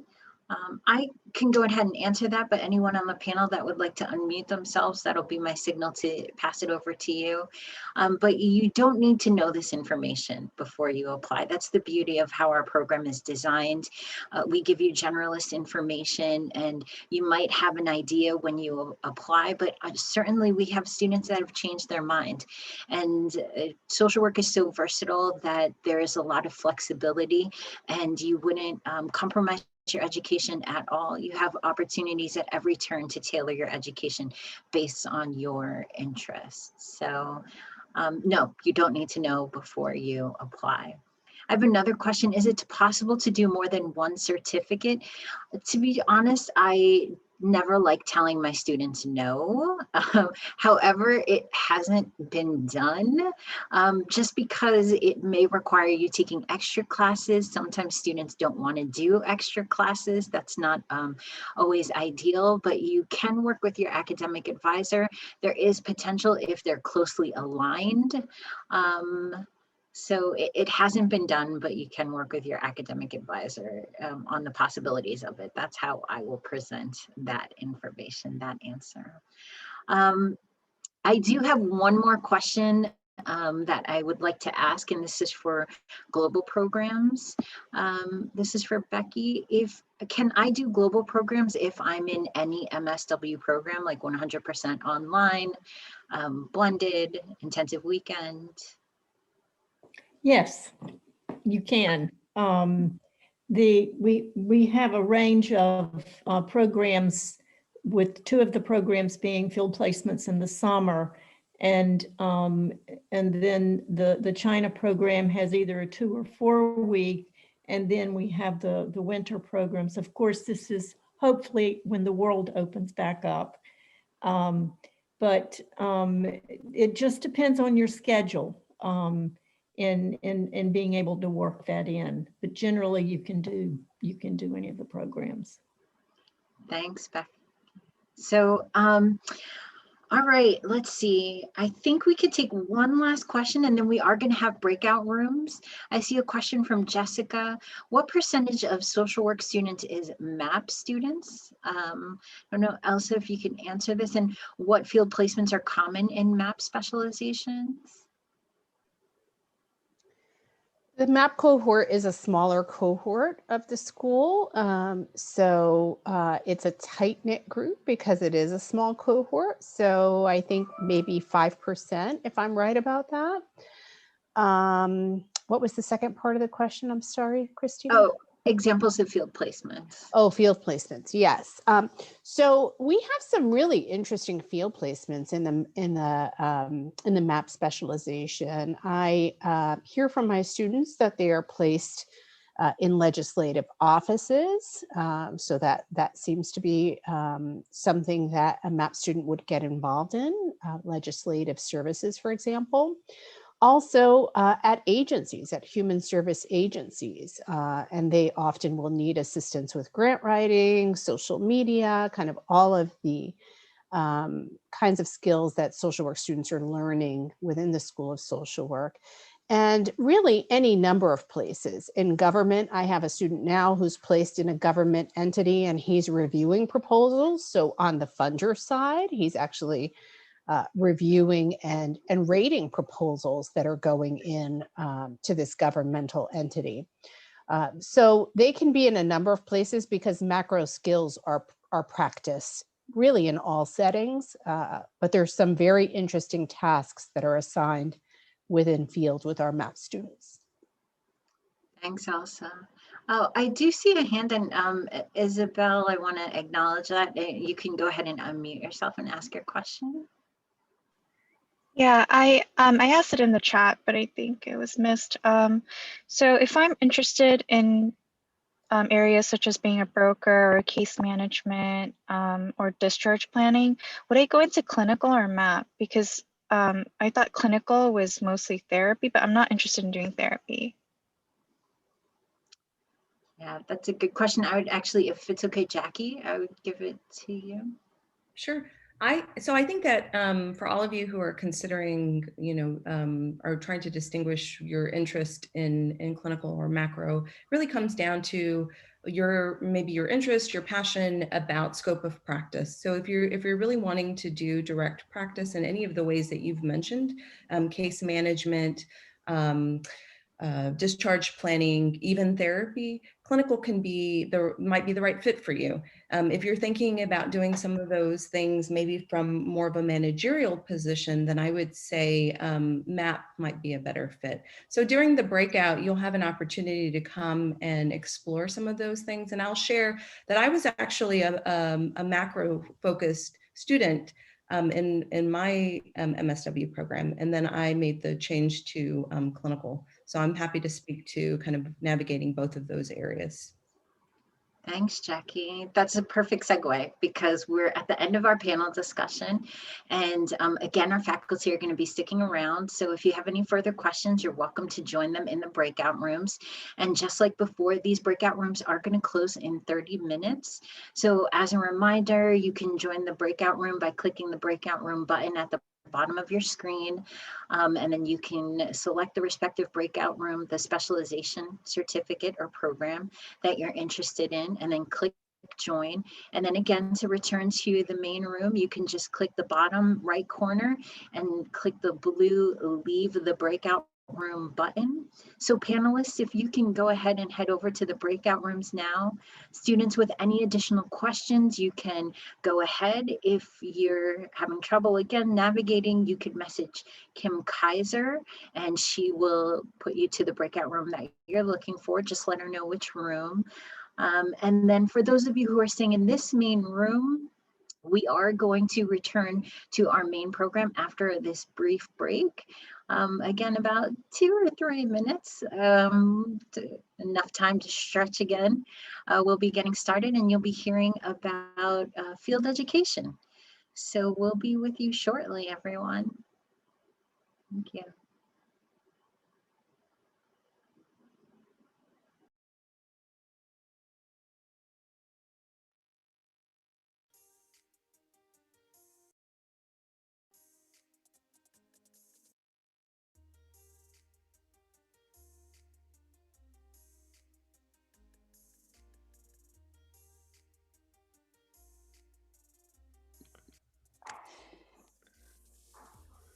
Christine, I feel a little foolish because I spend all day on Zoom in my day job, but I can't access the breakout rooms for some reason. No worries, Jonathan. Which room would you like to go to? Kim will send you. I think the Vossi room would be great. Thank you. No problem. She'll be right with you. Oh, there we go. Thank you. Sure.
Okay. Hi, everyone. So now what I'd like to do, hopefully you're all refreshed from that very short break. I'm welcoming you back, and it's time to introduce the Executive Director of Field Education, Professor Mark Lamar. Mark, it's all yours. Thank you very much, Christine. Wonderful to see you all. Thank you for showing interest in Rutgers, and even more than that, thank you for thinking social work might be a good idea. We would welcome your partnership in the profession. I'm so happy to speak to you for a few minutes about field education, and I know that's been coming up during the earlier parts of the open house today. But in a sense, field education will be your practice opportunity where you really get to try out, show, and demonstrate what it is that you're learning.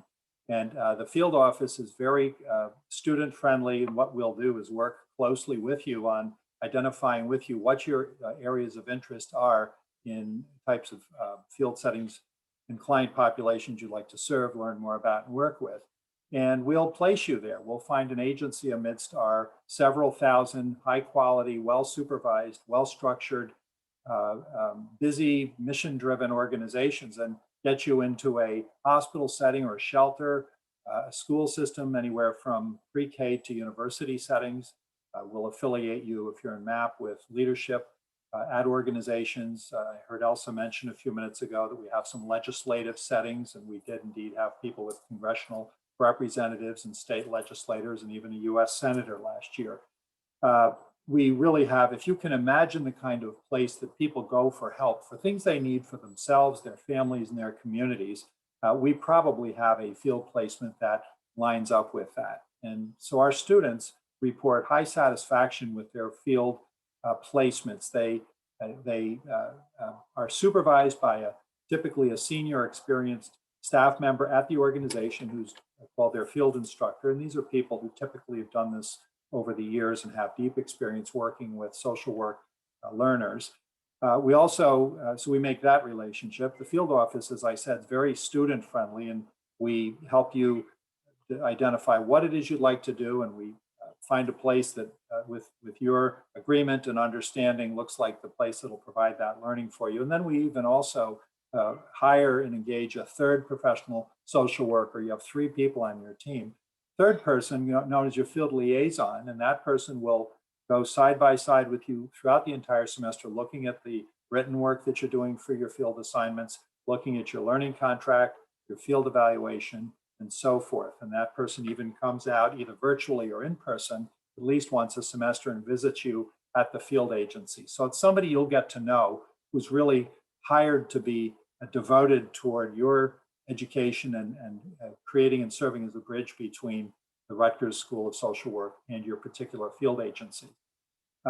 Students, as I say, report high satisfaction with field. They remember it well. They are motivated and inspired by the people that they are supervised by. They're moved deeply and compelled by the clients that they encounter in the life situations that for many of our students are first time encounters. Many are seeing human difficulty up front for the first time in a way that is quite profound, and they're learning how to best engage and assess and intervene and evaluate life situations with clients. So field's really your chance for participating in the work, and that lines up well and connects bidirectionally to the theoretical work, the developmental understanding you have going on simultaneously in your classes.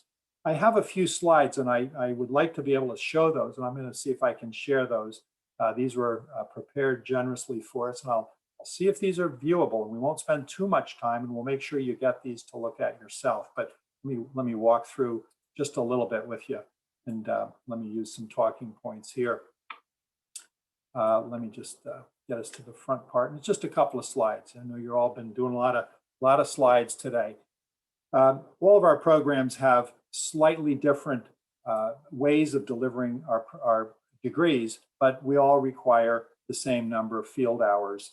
And so our traditional on-campus, our intensive weekend, and our advanced standing online students all complete 885 hours when they are here, and they do it in differential ways. The advanced standing traditional on-campus students tend to do it sooner and more concentrated than the other programs, the intensive weekend and the online. But as I say, students go into all of their program designs clear about the number of hours and the number of field days they'll be doing their field work, and it works very well. Students prefer having options, and this is really something we've, I think, gotten pretty good at. Let me get to our next slide. All right, here we go. This lays out a little bit of our picture, and so top is the traditional on-the-ground scenario, and in a nutshell just shows that first-year students who are in that 2-year back-to-back program will do 15 hours a week in their fall semester and 15 hours in their spring semester of their first year, and in their second year they move to 22 and a half in each of those semesters. So the first year is a 2-day arrangement at a field agency, and the second year is a 3-day arrangement throughout the week. Blended looks a little different. There are a few hours, but it's deployed over a longer time horizon. And students really find this gives them a chance to elongate their learning in a way. and dwell in field placements slightly longer than they would in the traditional placements, the numbers end up being the same in the end.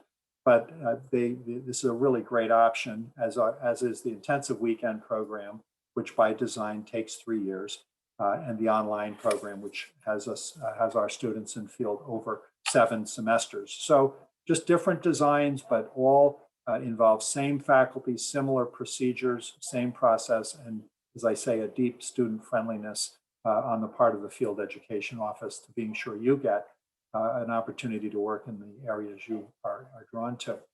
A few general questions, and we sort of anticipate these, and they're really good questions. Do you have to find your own field placement? The answer is no, and in fact, we wouldn't put that on a student. We actually have lots of resources that we will help you find pretty efficiently. We can show you some choices. We can speak to you about a few ideas. And if you, in fact, find a field placement or aware of one that you think we should know about, we're always open to hearing about it. And it may well be that we already have an affiliation, a formal agreement, which we need to have between Rutgers and the institution or the organization.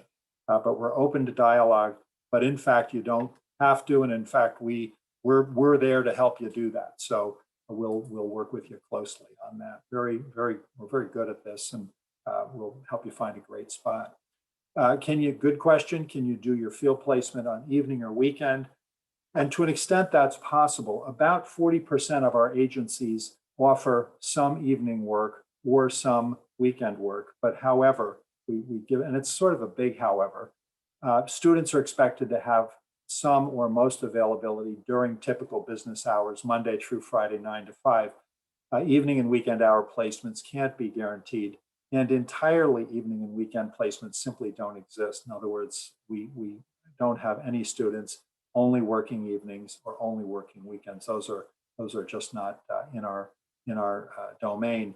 And a couple of reasons for this. First, let me just ask everybody to reflect. The last time you had something, you sought services or you had something done for you or your family, probably occurred during the day or maybe an evening hour during the week. If you saw a physician or you saw an occupational therapist or anybody in the helping professions, probably you saw them during the day or evening during the week. Occasionally, we might see people during the weekend, but most practice environments, field agency environments, are most intensively and appropriately staffed by field instructors during the week, daytimes and evenings, somewhat to an extent on the weekend. But that's the other reason that we really don't aim a lot of our placements to weekend work. It's simply, these tend to be non-practice settings by and large. Again, not impossible to figure out a combination, but we would really say to students, plan on your field being mostly done during the week. All right, and coming to the end, another place or two. Can I do my field placement at my place of employment? And the good news is, yeah, you can, if we are able to construct a work study field placement. And this is a process. You may work at an agency now. Let's say you work at the Y or Big Brothers or something like that, Big Brothers Big Sisters. And you said, I'd love to be able to have that be my field hours or have that be an area where I carry out my field placement. We'll talk to you about that. And we are probably going to be in a position with some thoughtfulness and really being explicit about it, finding out, we'll probably be able to figure out how to allow your workplace to be at least part of your field placement, if not all of it. So the answer is a general yes to that, but it is a process. We don't simply say, we'll sign you up. We say we have to look into it. We want to be clear about hours, clear about supervision, clear about the nature of the work you're doing, and making sure that it lines up with what you'll need to be doing to satisfy the rigorous expectations of your internship. So it's a general yes to that with some details along the way. So we're happy to look into that. And I think we have one more, kind of tells the story here. If you're a starting out MSW student, which we call the generalist year, you'll be in a variety of community agencies, and these are not mutually exclusive, but you'll be in a community agency, a shelter, drop-in center, school, community center, subacute outpatient counseling, and so forth. And for your advanced placement, if you're a clinical specialization student, you'll have the opportunity to get more engaged in the direct practice of service delivery, counseling, outreach, home visiting, but interacting with people on a counseling one-to-one or one-to-family or one-to-group basis. You'll get much more involved in issues of mental health, issues of counseling, issue of behavioral health, substance use, and the like. And those will occur in mental health settings at hospitals, schools, and agencies. Again, not mutually exclusive. It doesn't mean that you might not indeed, you'll notice under generalist, outpatient counseling center is listed and outpatient mental health is listed under advanced placement. Very similar, but the kinds of tasks you do in your second year will be more intensive, and you'll be there, remember, for more time each week. Management policy students is a great group, and it's a small group of our total population, and these students have a great opportunity to receive administrative experience learning about social policy administration at a variety of governmental levels, grant writing, professional development. This is where also our students, and we really are enthusiastic about this, encounter what I call the money conversation in human services, a very important conversation with respect to fiscal procedures, financial management, resource management, fundraising, grant writing, marketing, all of the business aspects of what we do. The nonprofit sector in the United States is around $2.5 trillion. So our work is a big part of the national economy and a big part of the work. And we want our students who are managing resources, money, and human resources, people, to be really good at this. So this is an exciting concentration, and we encourage students to be open to looking into this. I think I'm there, and I'm going to come right back for questions or comments and whatever you have.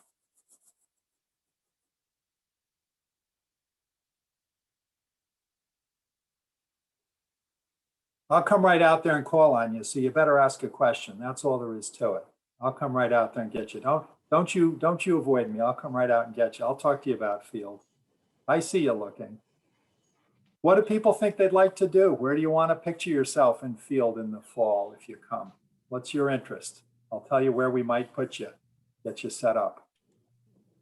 We've got a question there from Caitlin.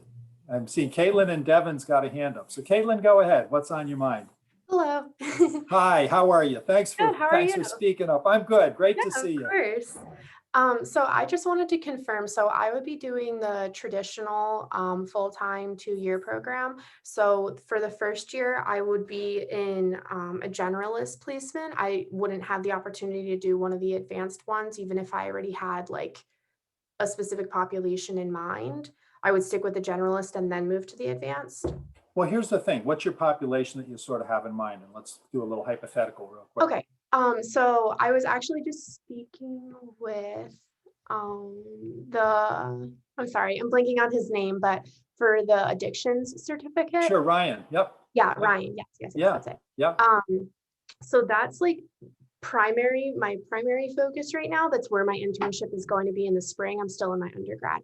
Right. So that's probably my population, and my backup would be domestic violence. Okay. All right. So for example, when we send you what's called, you come to us, and when we send you what's called a field planning form, you're going to indicate there what you want to do, what's on your mind, what's important to you. And Ryan, in fact, will be the person working with you on doing that.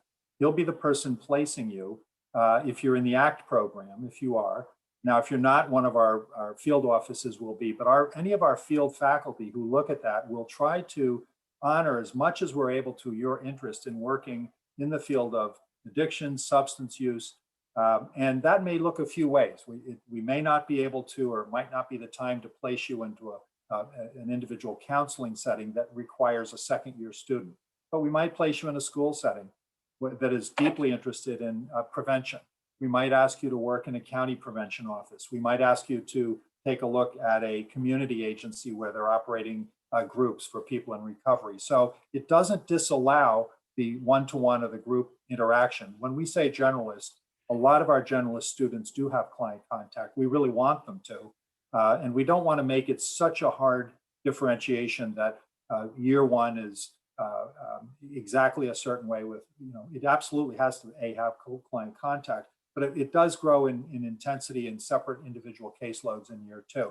But it's entirely possible in year 1 you might have a small caseload. So it's a little bit of a, it's got some flexibility to it. And we wouldn't say to you, you're generalists, we aren't going to listen to your interests. We would very much want to know what your interests were and see if we could sync them up.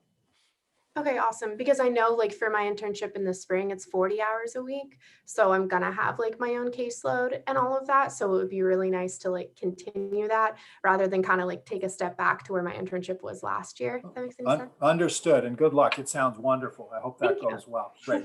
Thanks for the good question. We had Devin with a hand up before. I don't know if you still want to ask something, Devin.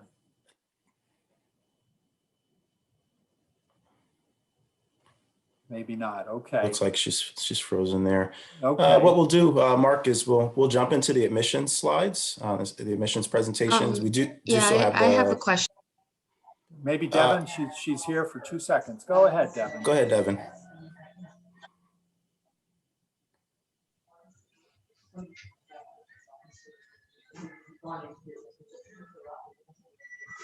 All right. Seems like we're having you frozen there, Devin.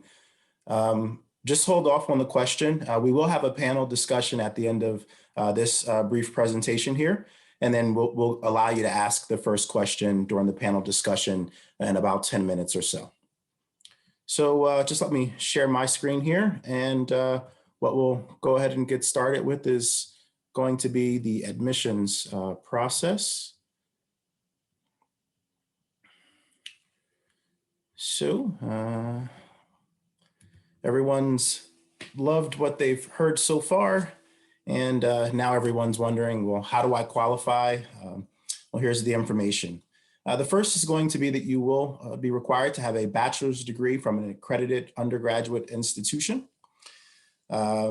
If you are an advanced standing student entering into the program, you must have, again, a bachelor's degree from a CSWE accredited institution, so Council on Social Work Education accredited program.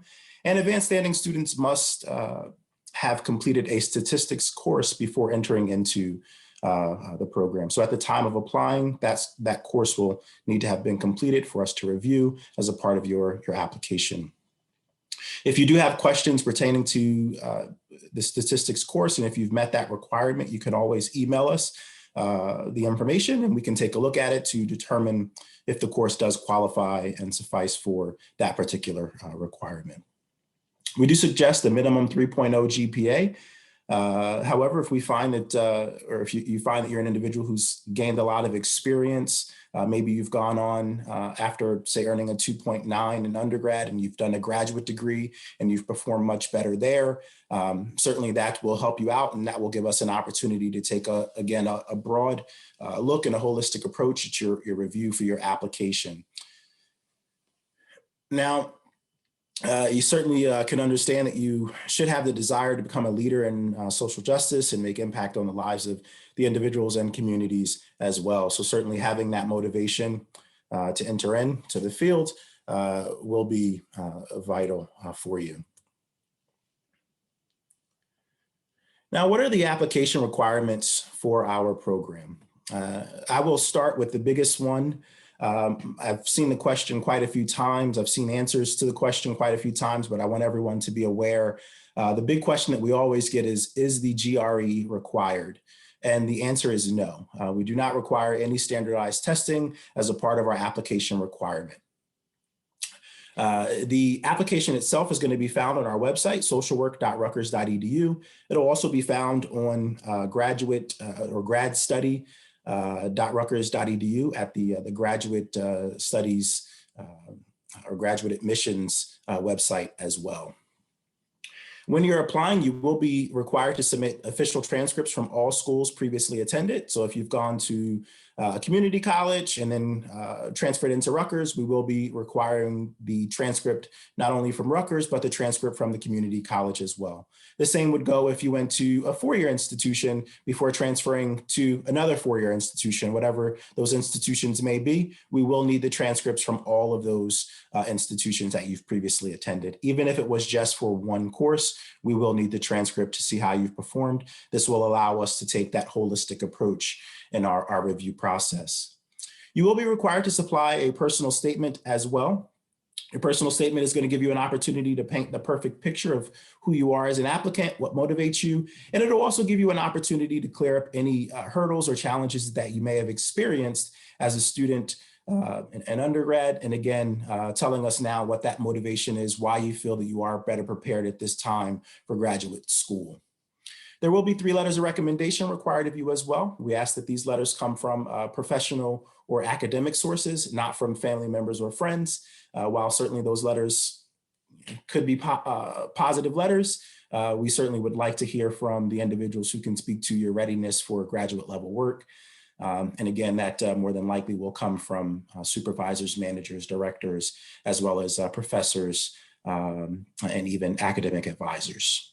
A resume is also going to be required of you. Your resume is going to include any working or volunteer experience that you've had closely related to the field. It certainly is your opportunity to show us the experiences that you've gained, how they've shaped you, and certainly prove what your motivation is. A field evaluation form, rather, will also be required of you. The field evaluation form is going to be a form for advanced standing applicants only. It'll come from your home institution, and it'll break down how you've performed in your field education at your home institution, be it Rutgers or elsewhere. We also do require a $70 application fee, and this will be the fee that will allow us to finalize the application and review you for our program. So how do I submit my supporting materials? Supporting materials can be submitted electronically in the application portal. We do certainly recommend that all of the materials that you do have that can be submitted electronically, go that route. It will allow for the documents to arrive to us much sooner. It'll give us an opportunity to receive them without the hassle of you dropping it in a USPS postal box and waiting the 7 to 10 days for it to arrive. Submitting it electronically certainly will arrive to us usually somewhere in the range of 1 to 3 days. However, if you do need to supply the documents by way of mail, you can do so. The address is listed here. Last point I will say here before I do move on, even the letters from your recommenders can be submitted electronically. So what I would recommend doing now is starting to work not only on their names and their titles, but also the appropriate email addresses. What would happen is you would supply their email address in your application. Once you go ahead and hit submit, they will receive a letter that indicates you listing them as a recommender, then gives them an opportunity to click a link and supply their letter by way of copying and pasting or uploading a Word and or PDF document. Now, here are our deadlines. Just note, if you are looking at one of our fall start programs, February 1 will be the deadline, with the exception of the 100% online program, which will have a June 1st deadline. Spring start for 100% online will have a deadline date of November 15th, and then June 1st again for not only the 100% online MSW program, but also the MSW online, 100% online advanced standing program. If you are interested in submitting an application for professional credit courses, January start, spring start rather, is going to have a January 1 deadline. Summer start will have a May 1 deadline, August 15th deadline for the fall program.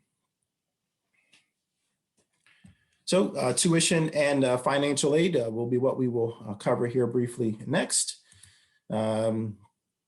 With the tuition rates for traditional blended and intensive weekend programs, they do follow the same tuition structure.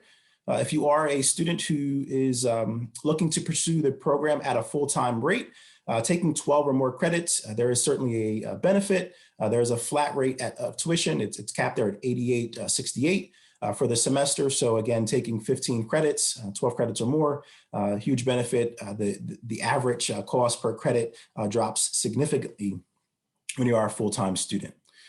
For our out-of-state students, the tuition rate is there for you as well. And you do also receive the benefit for taking 12 or more credits with a flat rate of tuition there. Now for our 100% online applicants, there is a completely different tuition structure for that program. You'd be looking at $900 per credit with a $300 online fee per course, looking at roughly $58,000 for the total cost of that program.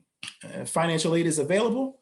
You will need to only submit your FAFSA in order to be considered. You do that through the .gov website listed on the page here. Rutgers student code is listed here as well. And I also will recommend taking a look at studentaid.rutgers.edu or studentabc.rutgers.edu to utilize some calculators that are out there, and also take a look at any financial aid tips and or outside scholarships that are recommended by our financial aid office. Now, touching on scholarships and graduate assistantships, the school does offer scholarships, both merit and need-based. All applicants that apply will be given consideration for merit-based scholarships. You will not need to supply any additional paperwork. The application is enough, and that will allow us to review you for merit. On the need-based side, you will need to have a FAFSA on file in order for us to consider you for need-based scholarships. That would be the only additional document that is needed for us to review you for need a scholarship. Now, the range of scholarship award amounts for both are going to be anywhere from $4,000 to upwards of $10,000. That would be the total award amount. If you're receiving a $10,000 scholarship for merit and you're in our 2-year program, that $10,000 would be broken up over 2 years. You'd receive $5,000 per year for award amount. And the merit and need-based scholarships do come out in terms of you being notified at different timeframes. The merit-based scholarship award would be notified to you anywhere in the range of 2 weeks post-admissions decision. Whereas for the need-based scholarship, you'd be looking at receiving that much closer to the start of the term, sometime in August, generally, you'd be alerted. Once admitted, you will be contacted with information also on how to apply for available fellowships and assistantships at the schools. Usually, again, sometime in August, students will receive an email that will outline the positions that are available. We're usually hiring somewhere in the range of about 70 student workers in various roles as a School of Social Work, and it gives individuals an opportunity to help to offset some costs. Most students will be looking at a maximum of 6 hours per week worked with a $15 an hour pay rate. So again, offset some costs, helps you to pay for things such as books, technology, and even travel to and from campus.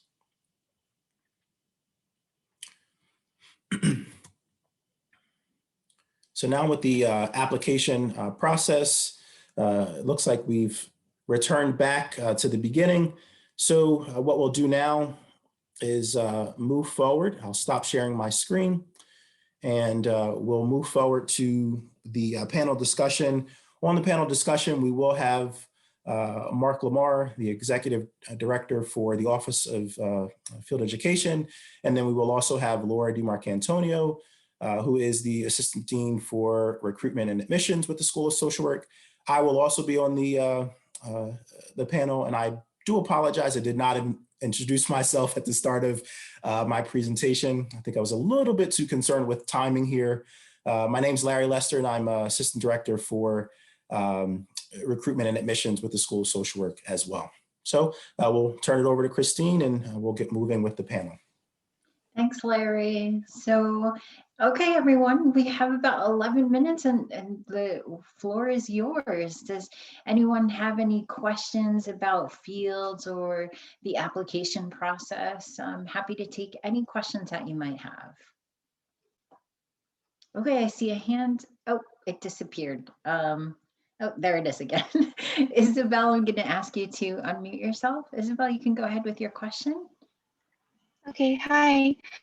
So for the advanced standing, 100% online, is that also 900 per credit? Yeah, so your question is about tuition. So I'm going to give this to Larry. Larry, the tuition rate for 100% online advanced standing? Great question. Yes, the tuition rate for 100% online advanced standing will be the same. So it will be the $900 per credit, along with a $300 fee per online course. because the program is Okay, and also, because the program is a little bit shorter in length, the overall cost will certainly be less than the amount quoted when I cover the slide. thank you. Do you know if that's covered by FAFSA, because that's considered part-time, right? So it is a program that on paper looks to be a part-time program, but it does qualify for federal funding. So you can use, again, the completion of the FAFSA along with those federal funds that you'll receive if qualifying to pay for the cost of that program. Yes. And also, Isabel, that's a great question. I have one more question. Sure. Oh, no, go ahead. No, go ahead. That's fine. You can go ahead. Okay. My next question is, what are the qualifications for the merit-based scholarship? Yeah. I'm going to give this over to Laura. Laura, do you mind answering this question? Sure, and I apologize. I was just responding to a question in the text back. So could you repeat your question? So she wanted to know what were the qualifications? What are the qualifications for merit-based scholarship?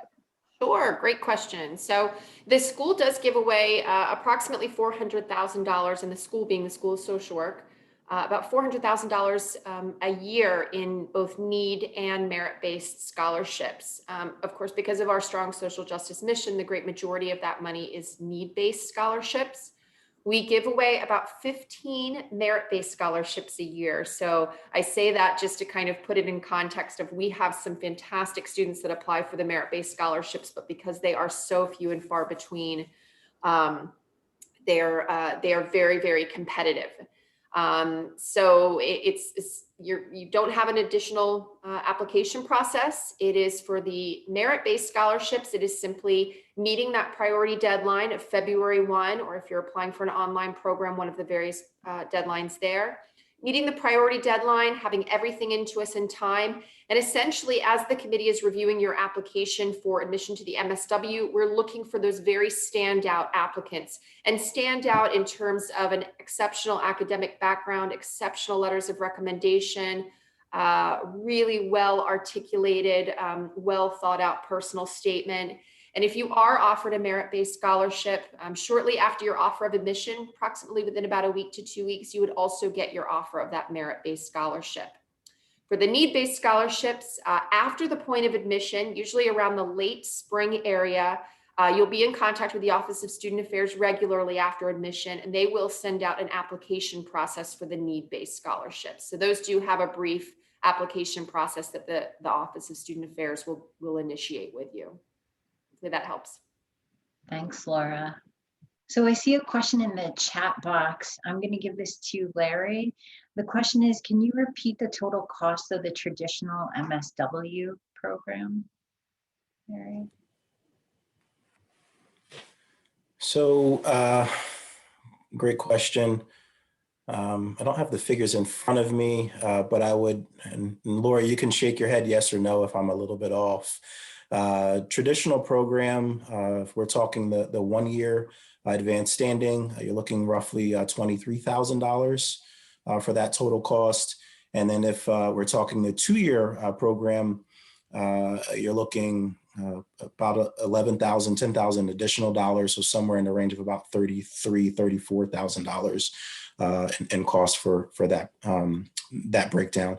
If you are a student who's doing traditional and you're going part-time, at that point you're going to start calculating based upon the per credit rate, and that'll give you the total for the cost there. And you can do part-time in either 3 or 4 years.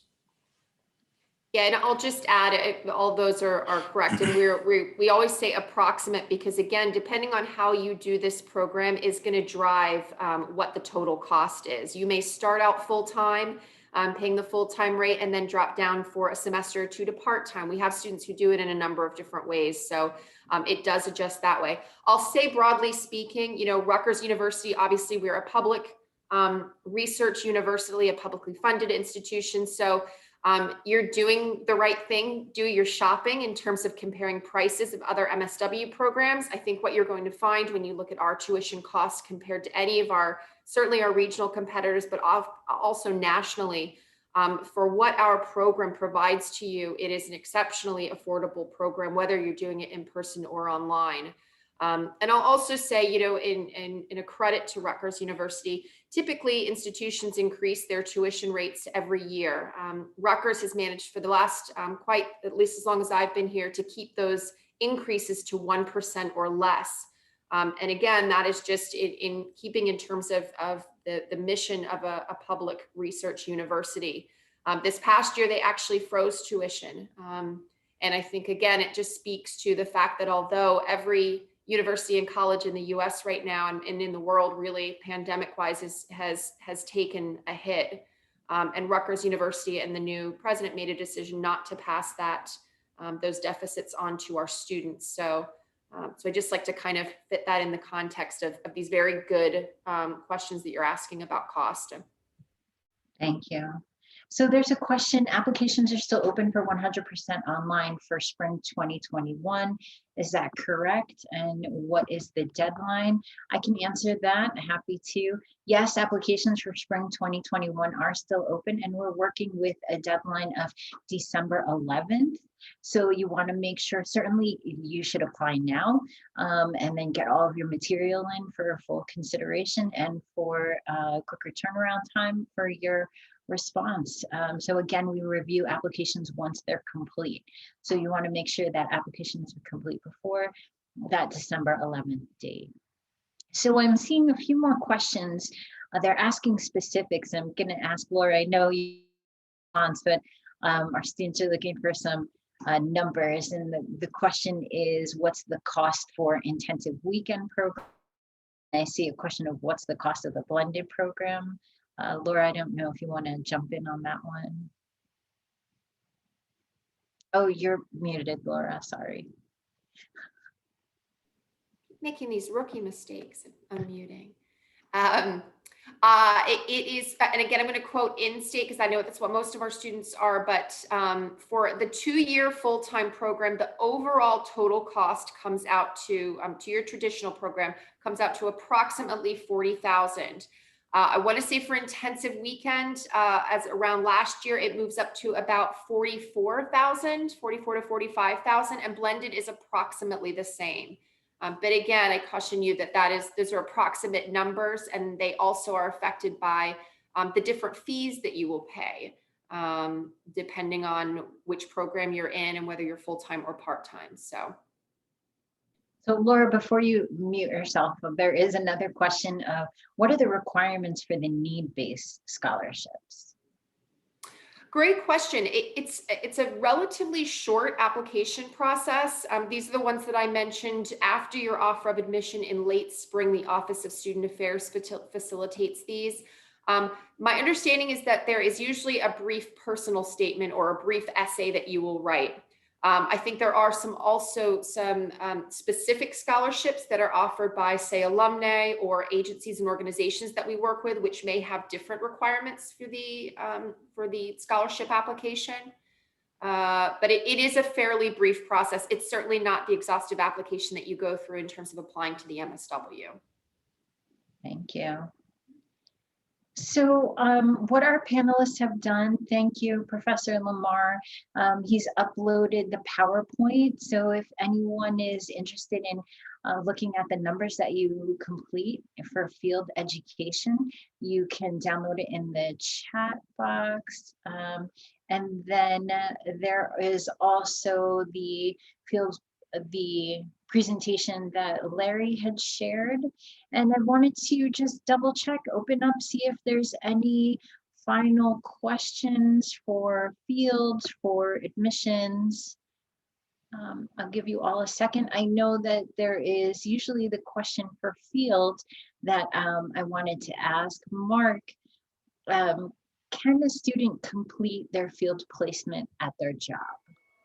The answer is in general, yes. And we looked at a work-based employment slide that's in there. And generally the answer is yes, but it's with a process. So what we'll do is, and the reason we put it through a process is that we want to make sure what it is that you're doing at your work meets the requirements that we have for your learning in field. And there are specific targets in field in terms of attaining what we call social work competencies, areas that you demonstrate ability, knowledge, skills, and understanding. And we'd want to make sure that in looking at your workplace and the work you do there, that it would meet all of the requirements that we have for any place we'd have you do your field placement. So if we can make that match and illustrate that and make that make sense, then the answer is we probably can work out a work study for you. What's called either employment-based or work study. Very, very good chance of doing that. Thank you, Mark. So it is just about 1 o'clock, and I see a few people in the chat bidding us adieu. And I wanted to, number one, thank you all for taking the time out this Saturday morning to meet with the admissions team and our faculty. And we hope we've given you the information that you've needed to propel your decision forward in working in a field that's related to addressing social injustice, especially at a time now. We really do need you, and we hope that we've given you all the information necessary to move forward with the application process. We know we've given you a lot of details, but you're always welcome to email us. You should have gotten an email notification, a reminder about this event, and you can just reply back to that email asking us any questions. You can always call us as well. We are available at 848-932-7520 extension 2. And I work so closely with my team, I see that Larry is actually typing the phone number into the chat box as I speak it. So I just wanted to thank you all again, and wanted to wish you all luck. Have a good one. Happy Saturday.